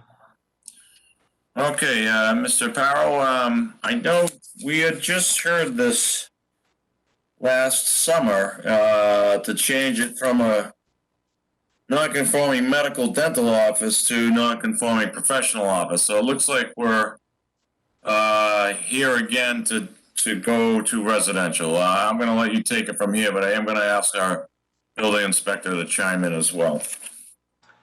I'll be happy to start. So we're experiencing a lot of change here at the office building. There are 2 units currently for sale. A third it was never actually offered for sale, but when she was approached, she agreed she wanted to sell in light of the clear movement toward residential here at this 4-unit building. So it appears as though a buyer stepped forward to purchase the other 3 units now, with the provision, obviously, that tonight goes favorably. Okay. So it would end up being a 4-unit residential building at that point. Yeah, I guess my concern is we'd be right back here if we don't have all the players at the table right now. And I guess I want to hear from Mr. Maloney. Is that, do you feel the same way, Rich? Yeah, I agree, John, that going from the medical office to the business office really wasn't a big deal. But I don't think the building should be changed piecemeal one at a time, or it should be done as a package, because once it's done, it's going to have to go through site plan for that change. And then after that, just the building code requirements, the whole building. If you do 1 unit, you're going to have to sprinkle the whole building because it's going to become mixed use. So my feeling is, and again, the board makes the decision, but it should be presented as one package. Let's eliminate the non-conforming medical office, go to a non-conforming, it's a use allowed by special permit in that zone, but I don't think they have the land area. But, I think it's a use that fits in there, but I think it should be done as one package. That's my feeling. Yeah, because otherwise, Rich, then each unit would be coming back before us, and it would be going to site plan as well, correct? Yeah, it just seems like it's helter-skelter doing one at a time, or doing 1 unit, then doing 3 units, and then, Okay. That's my feeling. If I may. Mr. So do you understand where we're coming from on this? I absolutely do. From my understanding is that they're kind of hoping you're going to give a favorable view, and if the board is seeking a little more assurance as to how it would be developed, then maybe a continuance is the way to go forward. Well, I think that makes sense. I will put it out to the zoning board members to get maybe some questions out, so you guys could come back at a continued hearing and just be more armed with information. But I think that makes sense. If the building's going to go residential, we would want all the players at the table. Let me start with, does that make sense, Mr. Power? Do you have anything else you want to add? No, I don't see any issue with that at all. Okay, thank you. Corinne? Mr. Chairman? Sure. Mr. Chairman? Yeah, go ahead, Becky. I see some other realtors here in the audience. I don't know if they represent the other owners. Maybe they would be willing to say what's going on. Yeah, maybe not. We can go to them when we take public comment. That won't be a problem. Let's start with you, Corinne. Questions for the applicant. I don't have any questions at this time, but I agree. I think we should do it together, all as one package, and not do it piecemeal. Very good, thank you. Ken Gervinian. I agree with the building inspector as well. I think it would be helter-skelter unless it's done as one full unit. Do you have any questions for the app? Nope, I have no other questions. Okay, Jeff, questions? I have no questions, Mr. Chairman. I concur with the building inspector, especially with the sprinklers and everything else. It needs to be done in one piece. So I have a question. Well, hold on. Okay. I'll give you a chance. Thank you. Becky, go ahead. When I went through the package, I also, typically when we have something coming from a condo association or a condo in a building, we get something from the condo association. There wasn't anything in here saying that they are interested in this going residential. So that was my first question when I went through the package. Is there, Mr. Aparo, are you an owner? I am an owner, and the agreement loosely was that at a certain point in time, a change to the bylaws of the condominium would have to be put in place in order to make this conversion. And at that point, all the owners, of course, would have to come together and agree to it. So there has not yet been drafted that change to the bylaw. And I assume that's what you're speaking to, but maybe there's something additionally that you would require?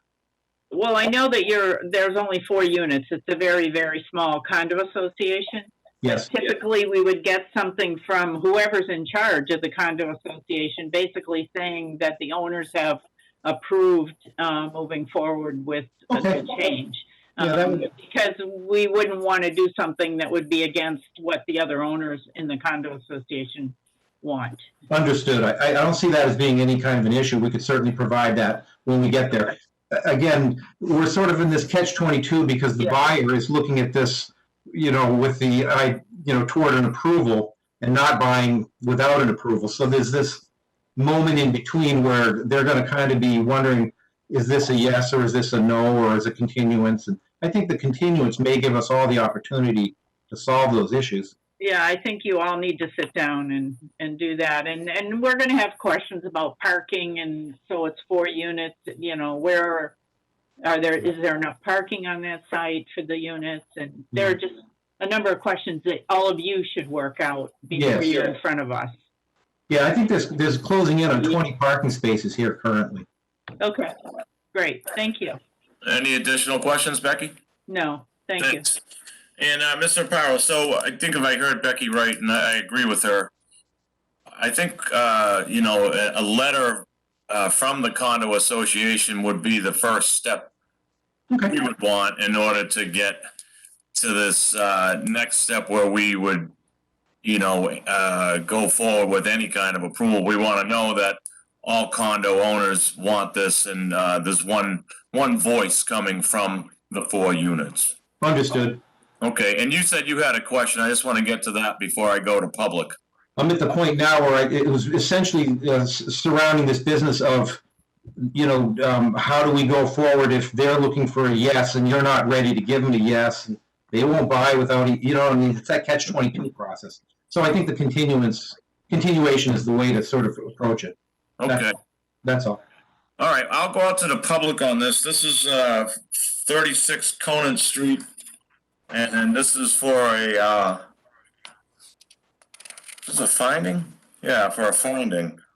And this would be to flip it from currently non-conforming residential, professional, sorry. To flip it from non-conforming professional residential use. Is anyone here to speak on that? If I may, Chairman. Just identify yourself and who you are. Hi, my name is Anthony Ansaldi. I'm with Cameron Bishop. We're the manager for the condo association. And we also are the broker for the units that are pending sale. We also brokered the unit to Mr. Aparo there when he came in last year with Nancy McCann for the change of use from dental office to general office. Mm-hmm. And essentially the building's going through sort of a transformation, and it originally was built in the 60s as dental offices by some dentists, as you may already know. Yep. And at that time, it was actually permitted, I believe, because there was an encouragement to have medical and dental offices in the community. It's pretty much a residential area otherwise. If you look around, the surrounding properties are just about all dwellings. This is a building that looks like a typical small condominium residential building in appearance when you look at it.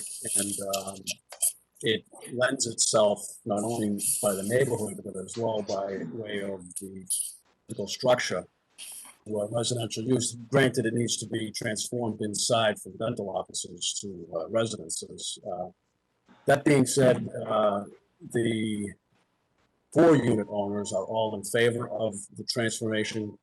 Unbeknownst to Mr. Aparo, all 3 are under agreement for purchase to transform to residential. So his plus the other 3, so all 4 would be done. It's just a matter of logistics. The other 3 units met with the building inspector today, I believe, and preparing their application to submit. So their application would be on the next available agenda pending advertising. And at that point, perhaps all four can be approved at the same time if that's more comfortable for the board. Yeah, I think that's kind of where we're at, and I take it you're also in favor of this. You want to see this happen. We do. There's only one, I don't know if you all are aware, but a couple of the dentists have passed away, a couple of them were retired, they were getting up in the years, and 2 of the units have been vacant for some time. Actually, 3 of them were vacant for a little while. Mr. Power occupies one now. There's only one dentist left in the building, and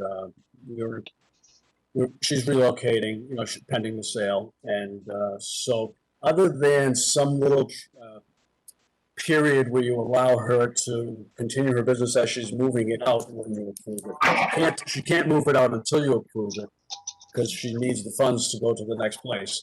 Sure. But at the same time, she doesn't want to stay there either anymore, because it's clearly going residential and makes no sense there. That being said, they are separately owned. They're condominiums, so there's 4 owners. 3 of them are, as I said, under agreement by one party. That party happens to be online here. I see them on the screen as well as the potential buyers in application or about to be in application for the same permit. And there was that question, and I think Mr. Aparo and his attorney decided to go for one to see if it should make more sense phasing it or all at once. Now that it's everybody in agreement and everybody looking to move forward post haste, either way that makes sense for the board, as long as the general idea makes sense to the board. Okay, yeah, I think that's where the board's going. You'll get that through deliberation. Well, we won't deliberate actually, but I think that the board has been clear about that. And I do think have,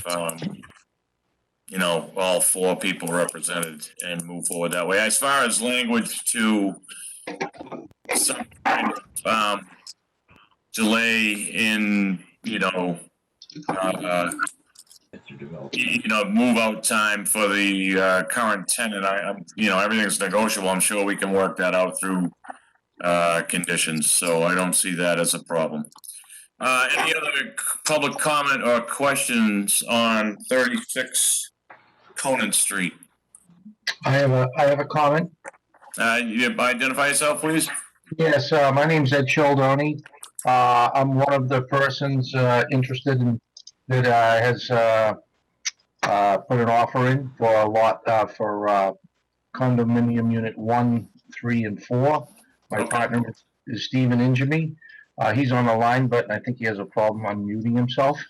So, we put the offer in subject to approval to residential use. And again, we met with the building inspector this morning. We put together a whole package. As a matter of fact, I believe it's all ready to be delivered to him. We're anxious to, now that we know who the other owner is, Mr. Aparo, would love to meet with him. And if the board sees fit to move forward to convert this to residential units, which I agree with Anthony, and thinking that it's a great spot for residential. It's all mostly residential in that whole area. It would be a nice project. I counted the spaces today. There are 20 spaces, and there's lots of extra room that we would like to make some more grass areas and room for people to have their yard space, private yard space. Also, my plans with my partner to make the front of the entrance look more residential by maybe putting up a nice little gate or something, not a gate, but a fence that makes it welcoming for residential. So I just want to let you know we are in the process. I know it takes time for the advertising, which we have to do. We have all the forms filled out. I only had one question, and I think it was answered here tonight, where do we need anything? Do you need to see a purchase and sale, a contract of purchase, or anything from the present owners when I submit the application? And I guess that's a question for the building inspector or for somebody to answer for me. Yes, I think that is the case, but I will let Rich Maloney answer that. Mr. Rich. What do you want to know? If he gets his application in by next Thursday at noon, they'll be on the March 15th agenda. Right, I just needed to know, Rich, if you need some letter or anything from the present owners saying that anything of that nature, or do we need a copy of the contract to purchase so that you know that they're in favor of the sale or in favor of what we're doing? Yeah, we would get a letter from the current owner saying you have permission to seek the zoning relief in their name. Okay, so I would supply that for you. Yes, as part of Okay. the application. Okay, that's awesome. That's the only thing I had a question about. Very good. And Rich, if I understand correctly, we could not continue this to February 22nd because of advertising. It would have to go to the March 15th meeting. Is that correct? Well, you have the one case open right now, and then the next case that these gentlemen are talking about applying for wouldn't be on till March 15th. So if you continue this case March 15th, you could hear them both at the same time, essentially. And I think what they're looking for is if you deliberated and they just want a pulse of the board, I think tonight, Okay. the board feels without voting. Right. Okay. So we can deliberate. We won't take a vote. We'll look to continue this to the 15th if all parties are agreeable to that. March 15th. Yes. Okay. Let me just stay with the public. Is there any additional comments or questions on 36 Conant Street? Yep, Matthew Duggan. Anything coming through DCAT? Matthew Duggan? Oh, sure. Go ahead, Mr. Duggan. Yep, sorry about that. So this is Matthew Duggan, Town Meeting Member, Precinct 1, which is where this property is located. So I think this is a great idea to convert this commercial space into residential, much more befitting for this neighborhood. I think you could, I know there'll be lots of discussions in the future. Definitely an opportunity to get rid of a lot of that blacktop and have less of a commercial impact on several properties, specifically 34 Conant and 29 Central Ave. I would urge the applicants to reach out to those two abutters specifically, but the neighborhood in general. Just, I'm sure they would get behind you, and you'd have probably an easier time with the project if you could get the neighbors on your side. So I would suggest, or suggest that you at least try to speak with them when you have a chance. And then just one last thing. So right now there's two egresses, one onto Central Ave and one at Conant Street. So I don't know that would be necessary in the future. I think Central Ave is a very narrow street and a lot of through traffic. So if you could just have one entrance, and that would be on Conant Street, I think the neighbors would also appreciate that. So that's all I have, Mr. Chairman. Thank you for the opportunity to speak.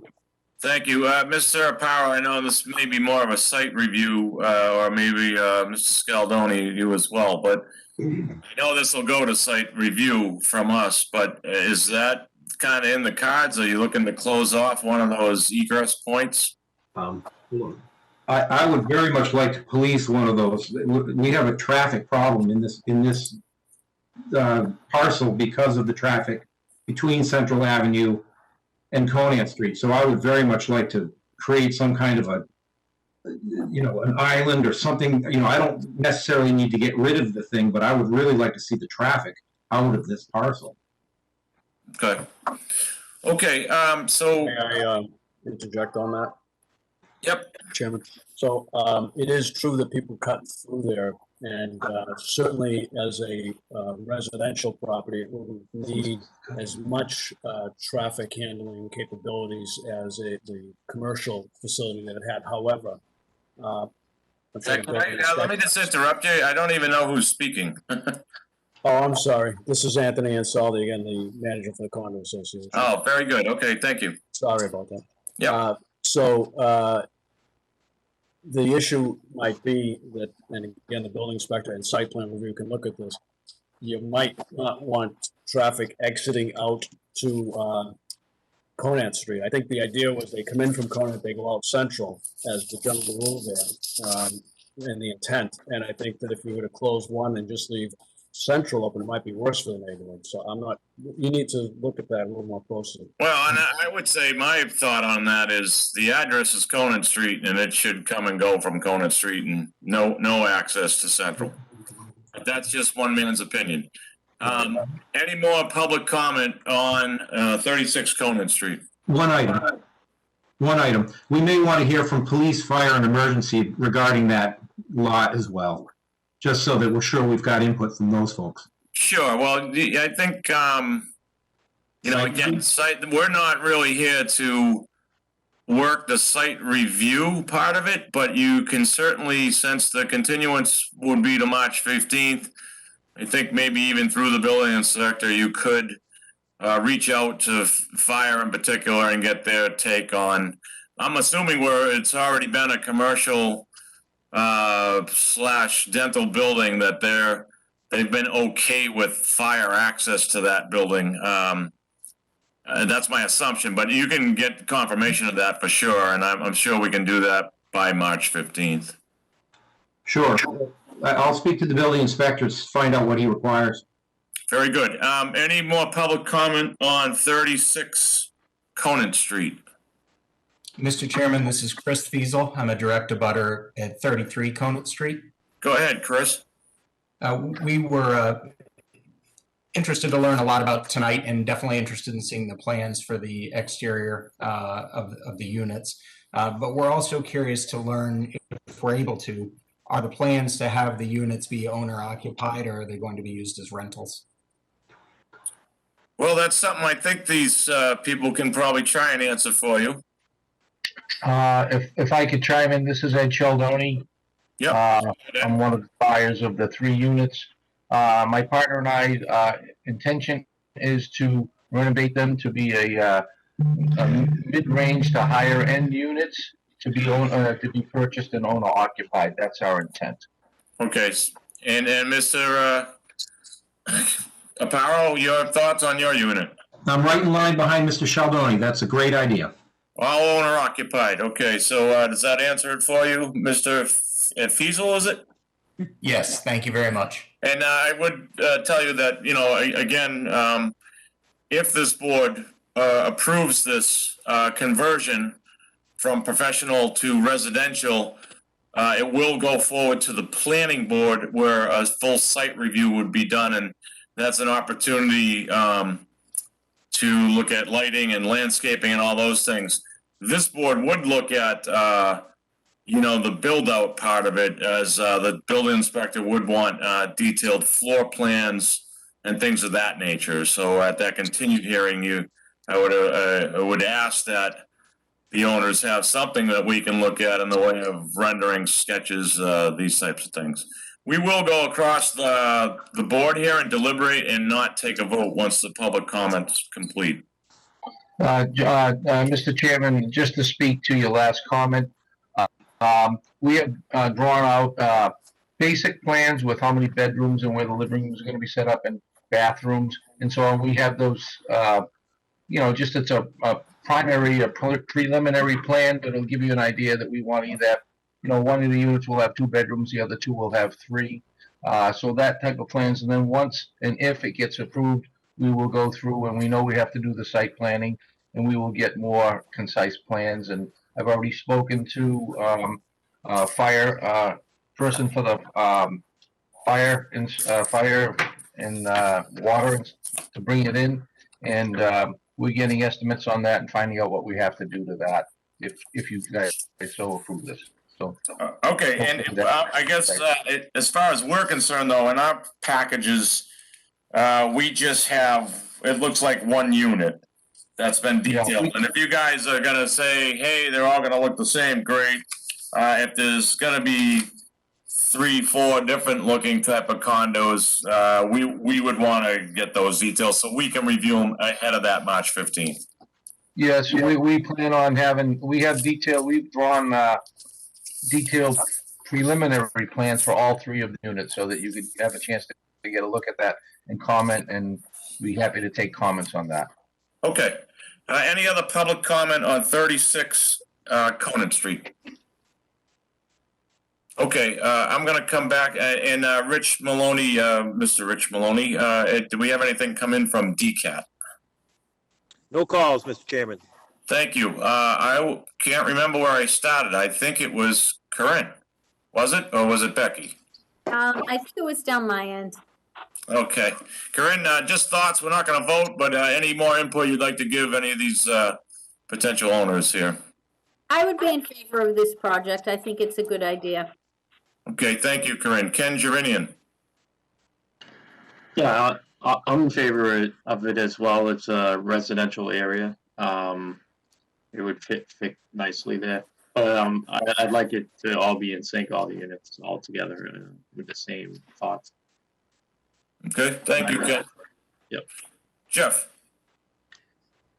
Yeah, thank you, Mr. Chairman. I think it's an area that's primarily residential. I would be in favor of the conversion to residential, and it's an opportunity for some landscaping to get some impervious surface out of there, maybe a curb cut, and make it look more beautiful. So I would be in favor of this project. But again, as the other board members stated, I would like to see all 4 units come to us at once. Very good. Thank you, Jeff. Becky. I would also be in favor of this. Essentially, we're going to be voting on a change in use, not all the site plan review in terms of landscaping. Just to be clear, that's not within our purview, but we would probably take a look at parking. So I would be in favor of the change in use to residential. Yes. Thank you, Becky. And to echo what Becky said, not only will we look a little more at parking, but I will throw this out to the 2 potential owners or owners, snow storage as well, because as we see, as we're in that lovely deal right now where it's snowing every 4 days, having site storage, and I meant to bring this up with the McDonald's application, because one thing about visiting their site is they hadn't even done a good job plowing and clearing snow from their business either. And, that's a problem. And especially in a small neighborhood like that, I know you guys can understand that. I agree with the other board members. This is a good opportunity to take, a building and provide some nice units in the downtown area. So I think I would look favorably upon this. I would want to have all the players at the table at once.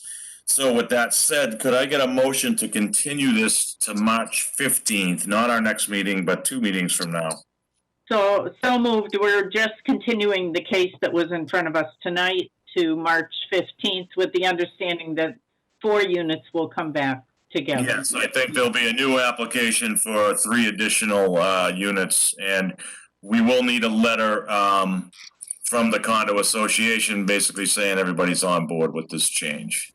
And I will second that motion, Mr. So I Chairman. got a motion and from Becky, and I got a second from Jeff Sauer. I'll give a roll call, and we'll start with you. Mr. Chairman, can I cut in for a second? Absolutely. So they're not going to come. They're going to be 2 applications. So we got 1 continued for 1 unit, and then you're going to have the other application for 3 units. So there'll be. I know it's kind of weird, but instead of, you would just do them together, the same night, knowing that it'll all be the same. So we can hear them all at the same time, although it'll be 2 different docket numbers. Correct. I think that's what I'm envisioning too. Yeah, Becky said combined, but they're not really combined because we have. I different understand. applications. Yes. So the 2 separate applications, but we will hear them as one project. Yeah, correct. And then there'll be 2 docket numbers, and they'll just record 2 decisions, and that's just the way it's going to be. Unless one wants to withdraw and they want to do it all together as 1 application before they file.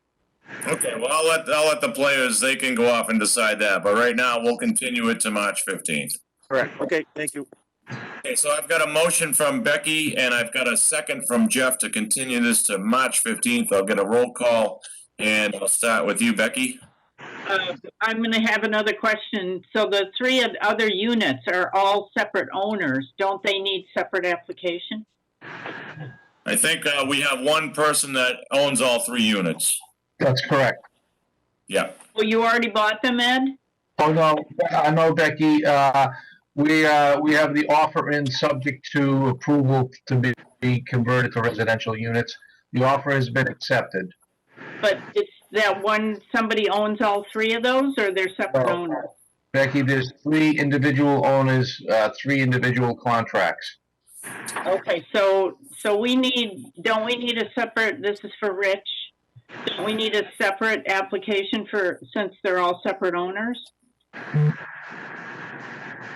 Oh, no, the problem is that we have an application for 1 unit already in that you opened tonight. Yeah, I'm okay with that. It's the other 3. So the other 3 he can do, if he has a letter from each condo owner, he can do them together, that's fine. I mean, ideally, it would have been nice if there was one application for all 4 units. And again, they could withdraw tonight's application, they could do it next week and, next meeting or the 15th. And you could hear they could combine all 4 units with letters from all 4 owners and say, we want to convert this building, these 4 individual units, to residential. Or you could hear 2 cases and vote on 2 cases and they record 2 decisions. One covers 1 unit, one covers 3. Okay, all right, okay, I'm okay. So the application, when it comes in, it has to list 3 separate owners.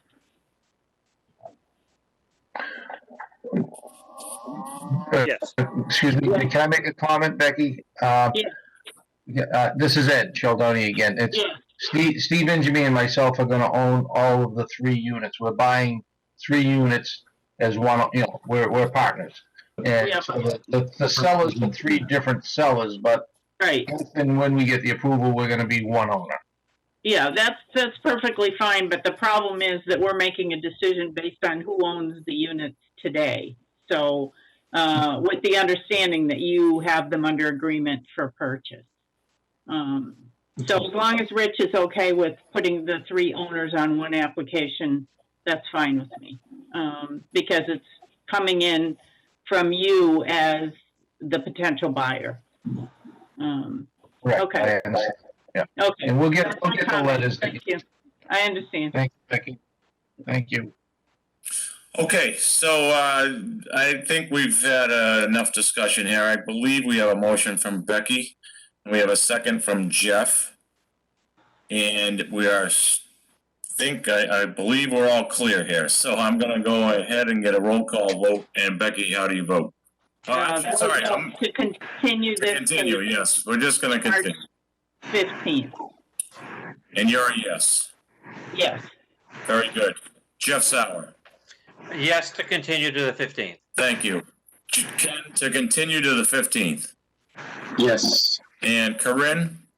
Yes.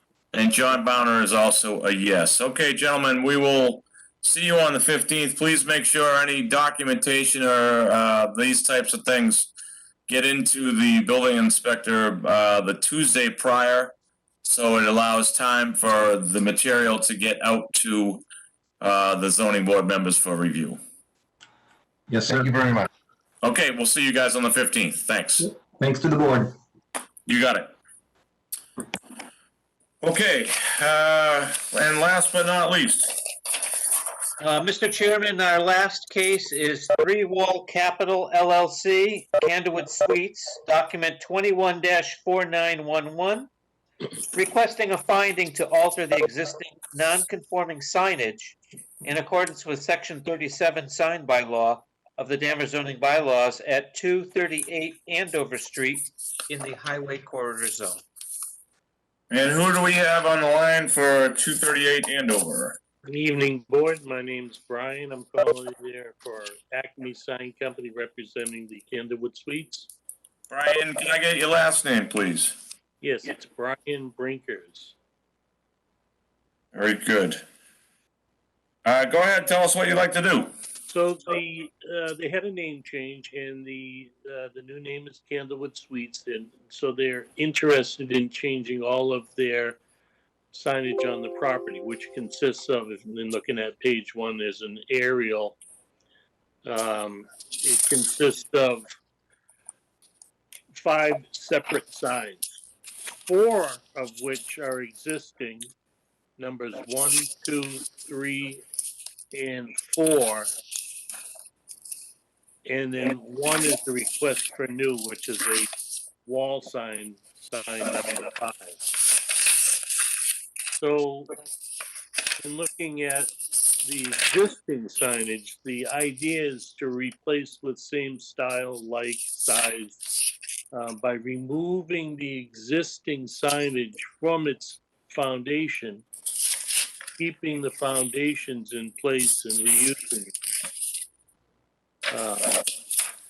Starting with sign number 1 is a directional, or it's a main entry sign. These are all existing illuminated signs.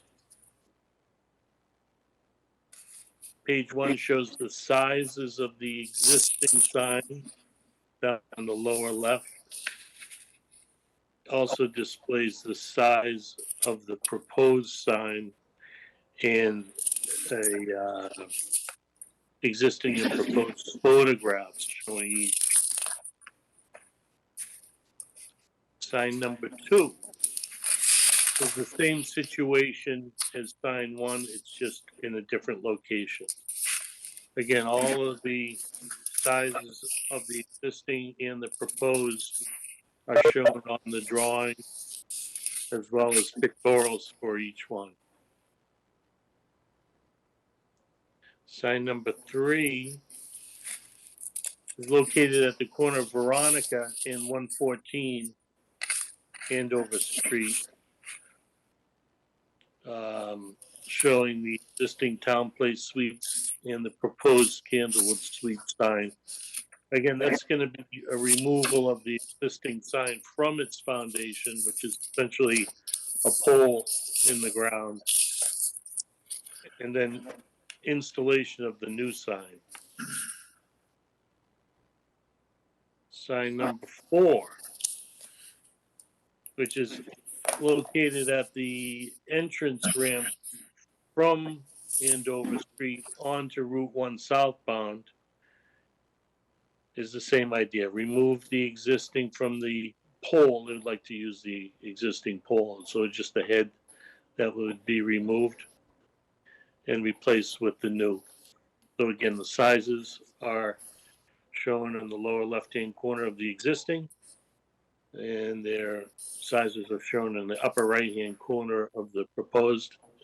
In all 4 of these ground signs, the proposed signage is not only similar in terms of design and use and that kind of thing, but it's generally smaller as well, which might be nice. Sign number 5 is proposed to put a wall sign onto the building where there is no wall sign now. And the hotel's had a problem with people coming in off of Andover Street to down on Veronica. When they get to the entrance, they really don't know what it is because there's no identification. So we're asking the board to allow for a set of individual letters as depicted in the photograph on the right. They're individual channel letters that do light up. Sizes are shown to the upper right-hand side of that page as well.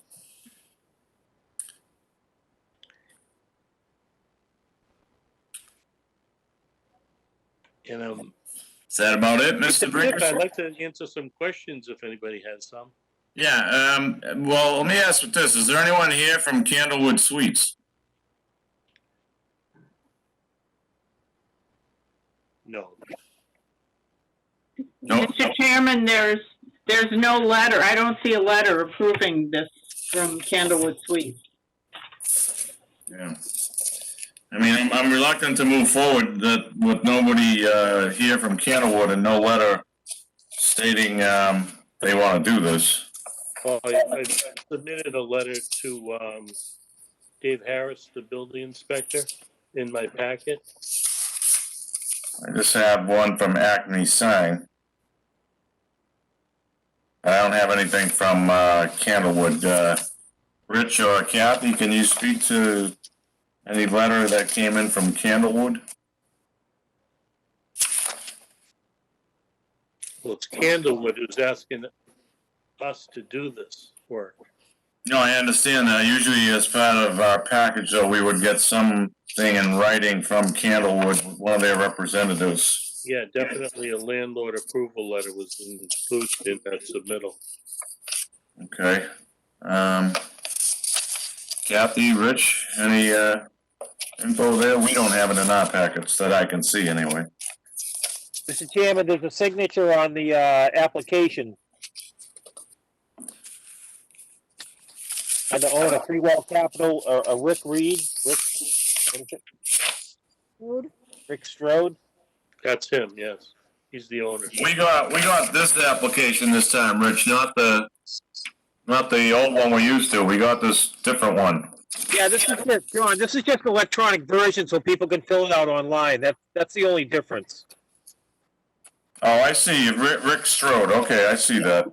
Anybody could have typed that in there. That's what. Well, All yeah, right, I know. well. We've been working with Brian a long time. He certainly would have applied for this without their permission. Okay, well, all right, we'll move forward noting that, I think it's you, Corinne, yes? I'll go first. So, from what I see from what you presented, what's in your package, you just have 4 signs that you want to exchange out because the name of this residence has changed, and you want to add 1 additional sign. Is that correct? Correct, yes. I don't have an issue with this. I don't have any other questions. Thank you, Corinne. Ken? They're gonna be illuminated like the same, there's gonna be lights in them? Yes. Like for Is like, gonna- the existing was illuminated and the replacements would also be. So is it gonna be about the same brightness? Yeah, they all light from sort of just the letters light up, not the background in all the cases. Just like LED lighting? The source of the light is LED with all of them, correct? Okay. They're gonna be lit all night? I believe that this was reviewed in the past, and I think that as long as we can do what was allowed in the past by the town, it would be fine. You know, they are open 24/7, 65, so Yes. if you ask them, they're gonna say, oh yeah, we like them on all night long. We'll shut them off during the day. All right, I have no other questions. Thank you, Ken. Jeff? I have no questions, Mr. Chairman. I think it's pretty clear. They're replacing 4 signs with signs that are about the same size or a little smaller, and they want this new 60 square foot wall sign. Correct, yes. No questions, Ken, Jeff? No, thank you, Mr. Chairman. Thank you. Becky? Okay. I'm trying to do the calculations here. Unless you have them for each sign, can you tell me, it looks like sign 1 is a little bit bigger, sign 2 is a little bit bigger. Do you have them already all laid out in a chart for us? Yes, actually, sign 1 is on page 2. Page 2 shows all the information as to what the existing is and also has sizes.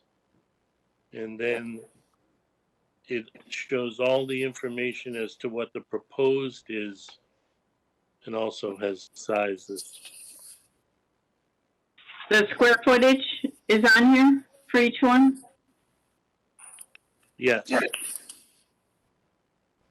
I don't know where it is. Can you point it out? So to the right-hand side. You're on page 3, is that correct? Page 2. Page 2. Page 2? On the right-hand side, there's a red circle with a number 1 in it. Yes. Right there, it says 5 square feet. That's the new one. What's the old one? The old one.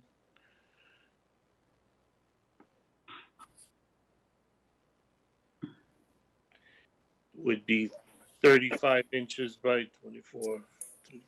I have 46 inches by 35 inches, 46 by 35. So which is how many? it's about 3 by 4, 12 feet. So we're saying the old one's 12 square feet and the new one's 5. The new one as proposed is 4.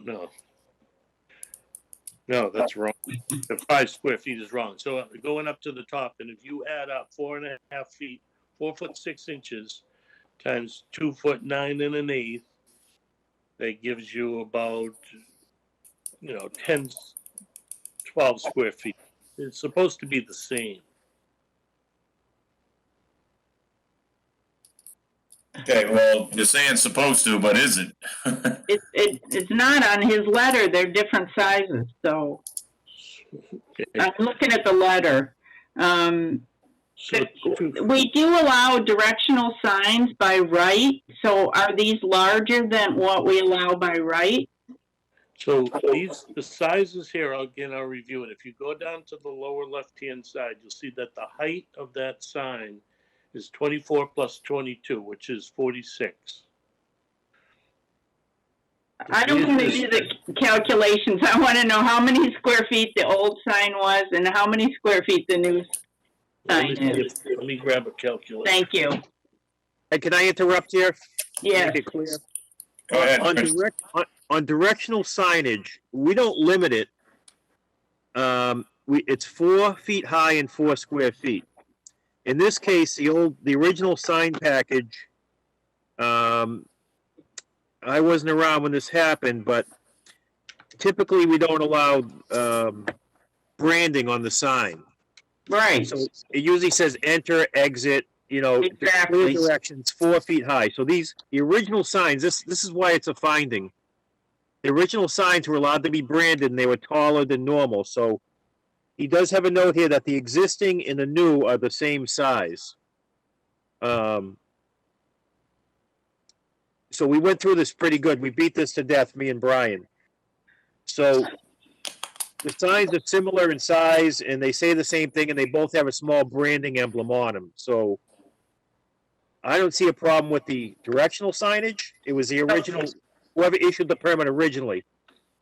So that's sign 1 and sign 2, right? Right, exactly. Okay, so now we're up to sign 3.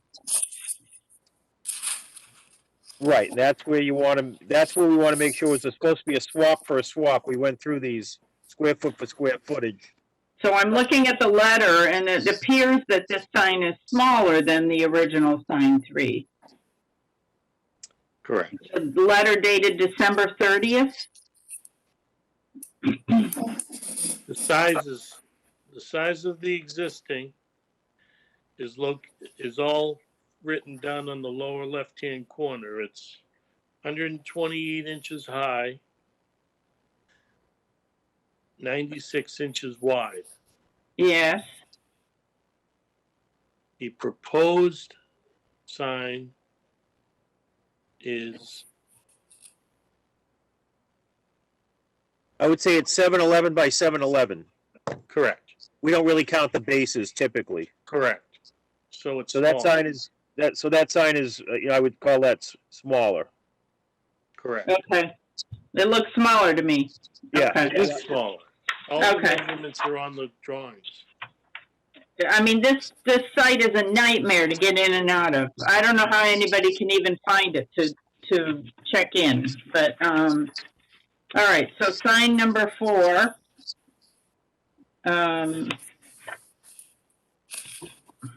I'm sitting here with my calculator.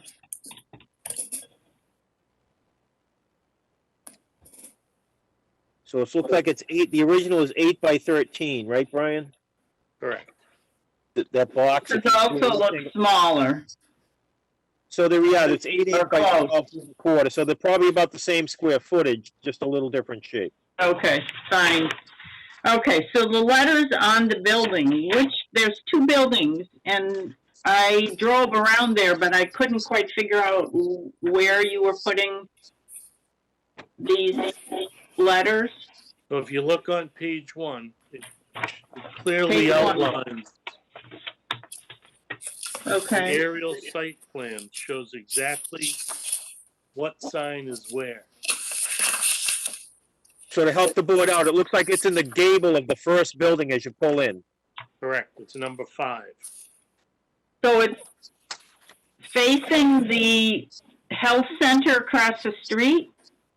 No, it's facing where the majority of the direction of travel is coming off of Andover Street down Veronica Drive, call it in a southwesterly direction. So if you pull into the hotel parking lot, you're perpendicular to the building. If you look up, it's in the gable of the first building.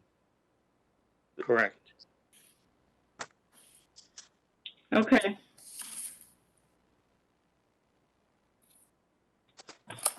All right.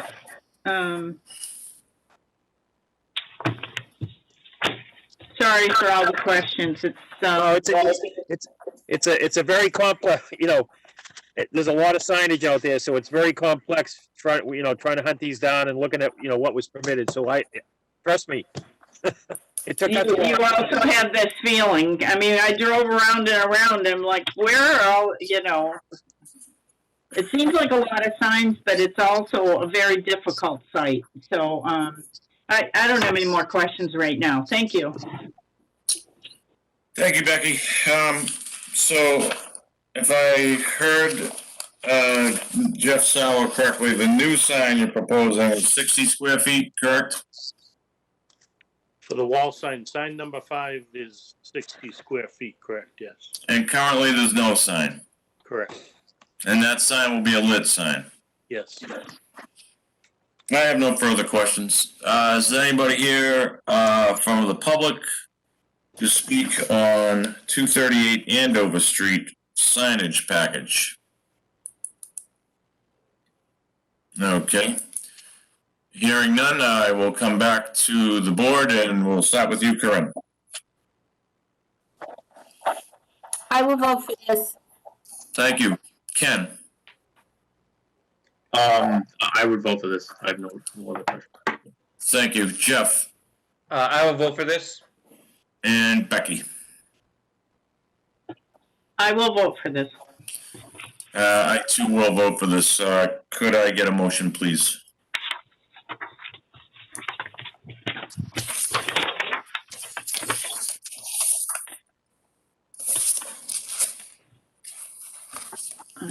Mr. Chairman, I move to grant the finding in accordance with section 37.12 to alter non-conforming signage as shown on the plan submitted. The municipal water and sewer shall not be overloaded by the signage. The public streets shall not become overloaded by the signage. The value of other buildings and properties shall not be depreciated by the signage. The specific site is an appropriate location for the signage. The signage will not adversely affect the neighborhood. There will not be undue nuisance to vehicles or pedestrians, and adequate and proper facilities will be provided to ensure the proper operation of the proposed signage. The proposed signage will be in harmony with the general purpose of the bylaw. I have a motion. Could I get a second? Second. Becky, a second. I'll go with a roll call vote, starting with you, Becky. Yes. Jeff? Yes. Ken? Yes. Corinne? Yes. And John Bonner is also a yes. The motion passes. Good luck with the sign package. I want to thank the board and especially for Rich for all the work that he's done on this. I appreciate it, Rich. You're welcome. And I know Rich has been a great help to many people. Yeah, no problem, Brian. All right, all good. Thanks again to the board and good night. Thank you. Board, before we sign off, I would just ask for our next meeting if we can plan to be on by 6:45 at the latest, 6:30 if possible. you can just get logged on and step away from the computer. You don't have to physically be there until 7. But I think these technical startup problems seem to happen each time. So I don't think we really got going until about 7:15 tonight. So I just would ask if you guys could do that. But anyways, if I could get a motion to adjourn. So moved. And seconded. Second. And I guess I need a roll call vote. So Becky. Yes. Jeff. Ken. Yes. Corinne. Yes. And John is yes. Everybody stay safe. Very good work tonight. Thank you. Thanks, everybody. Good job. Thank you. Good night, Danvers. Night.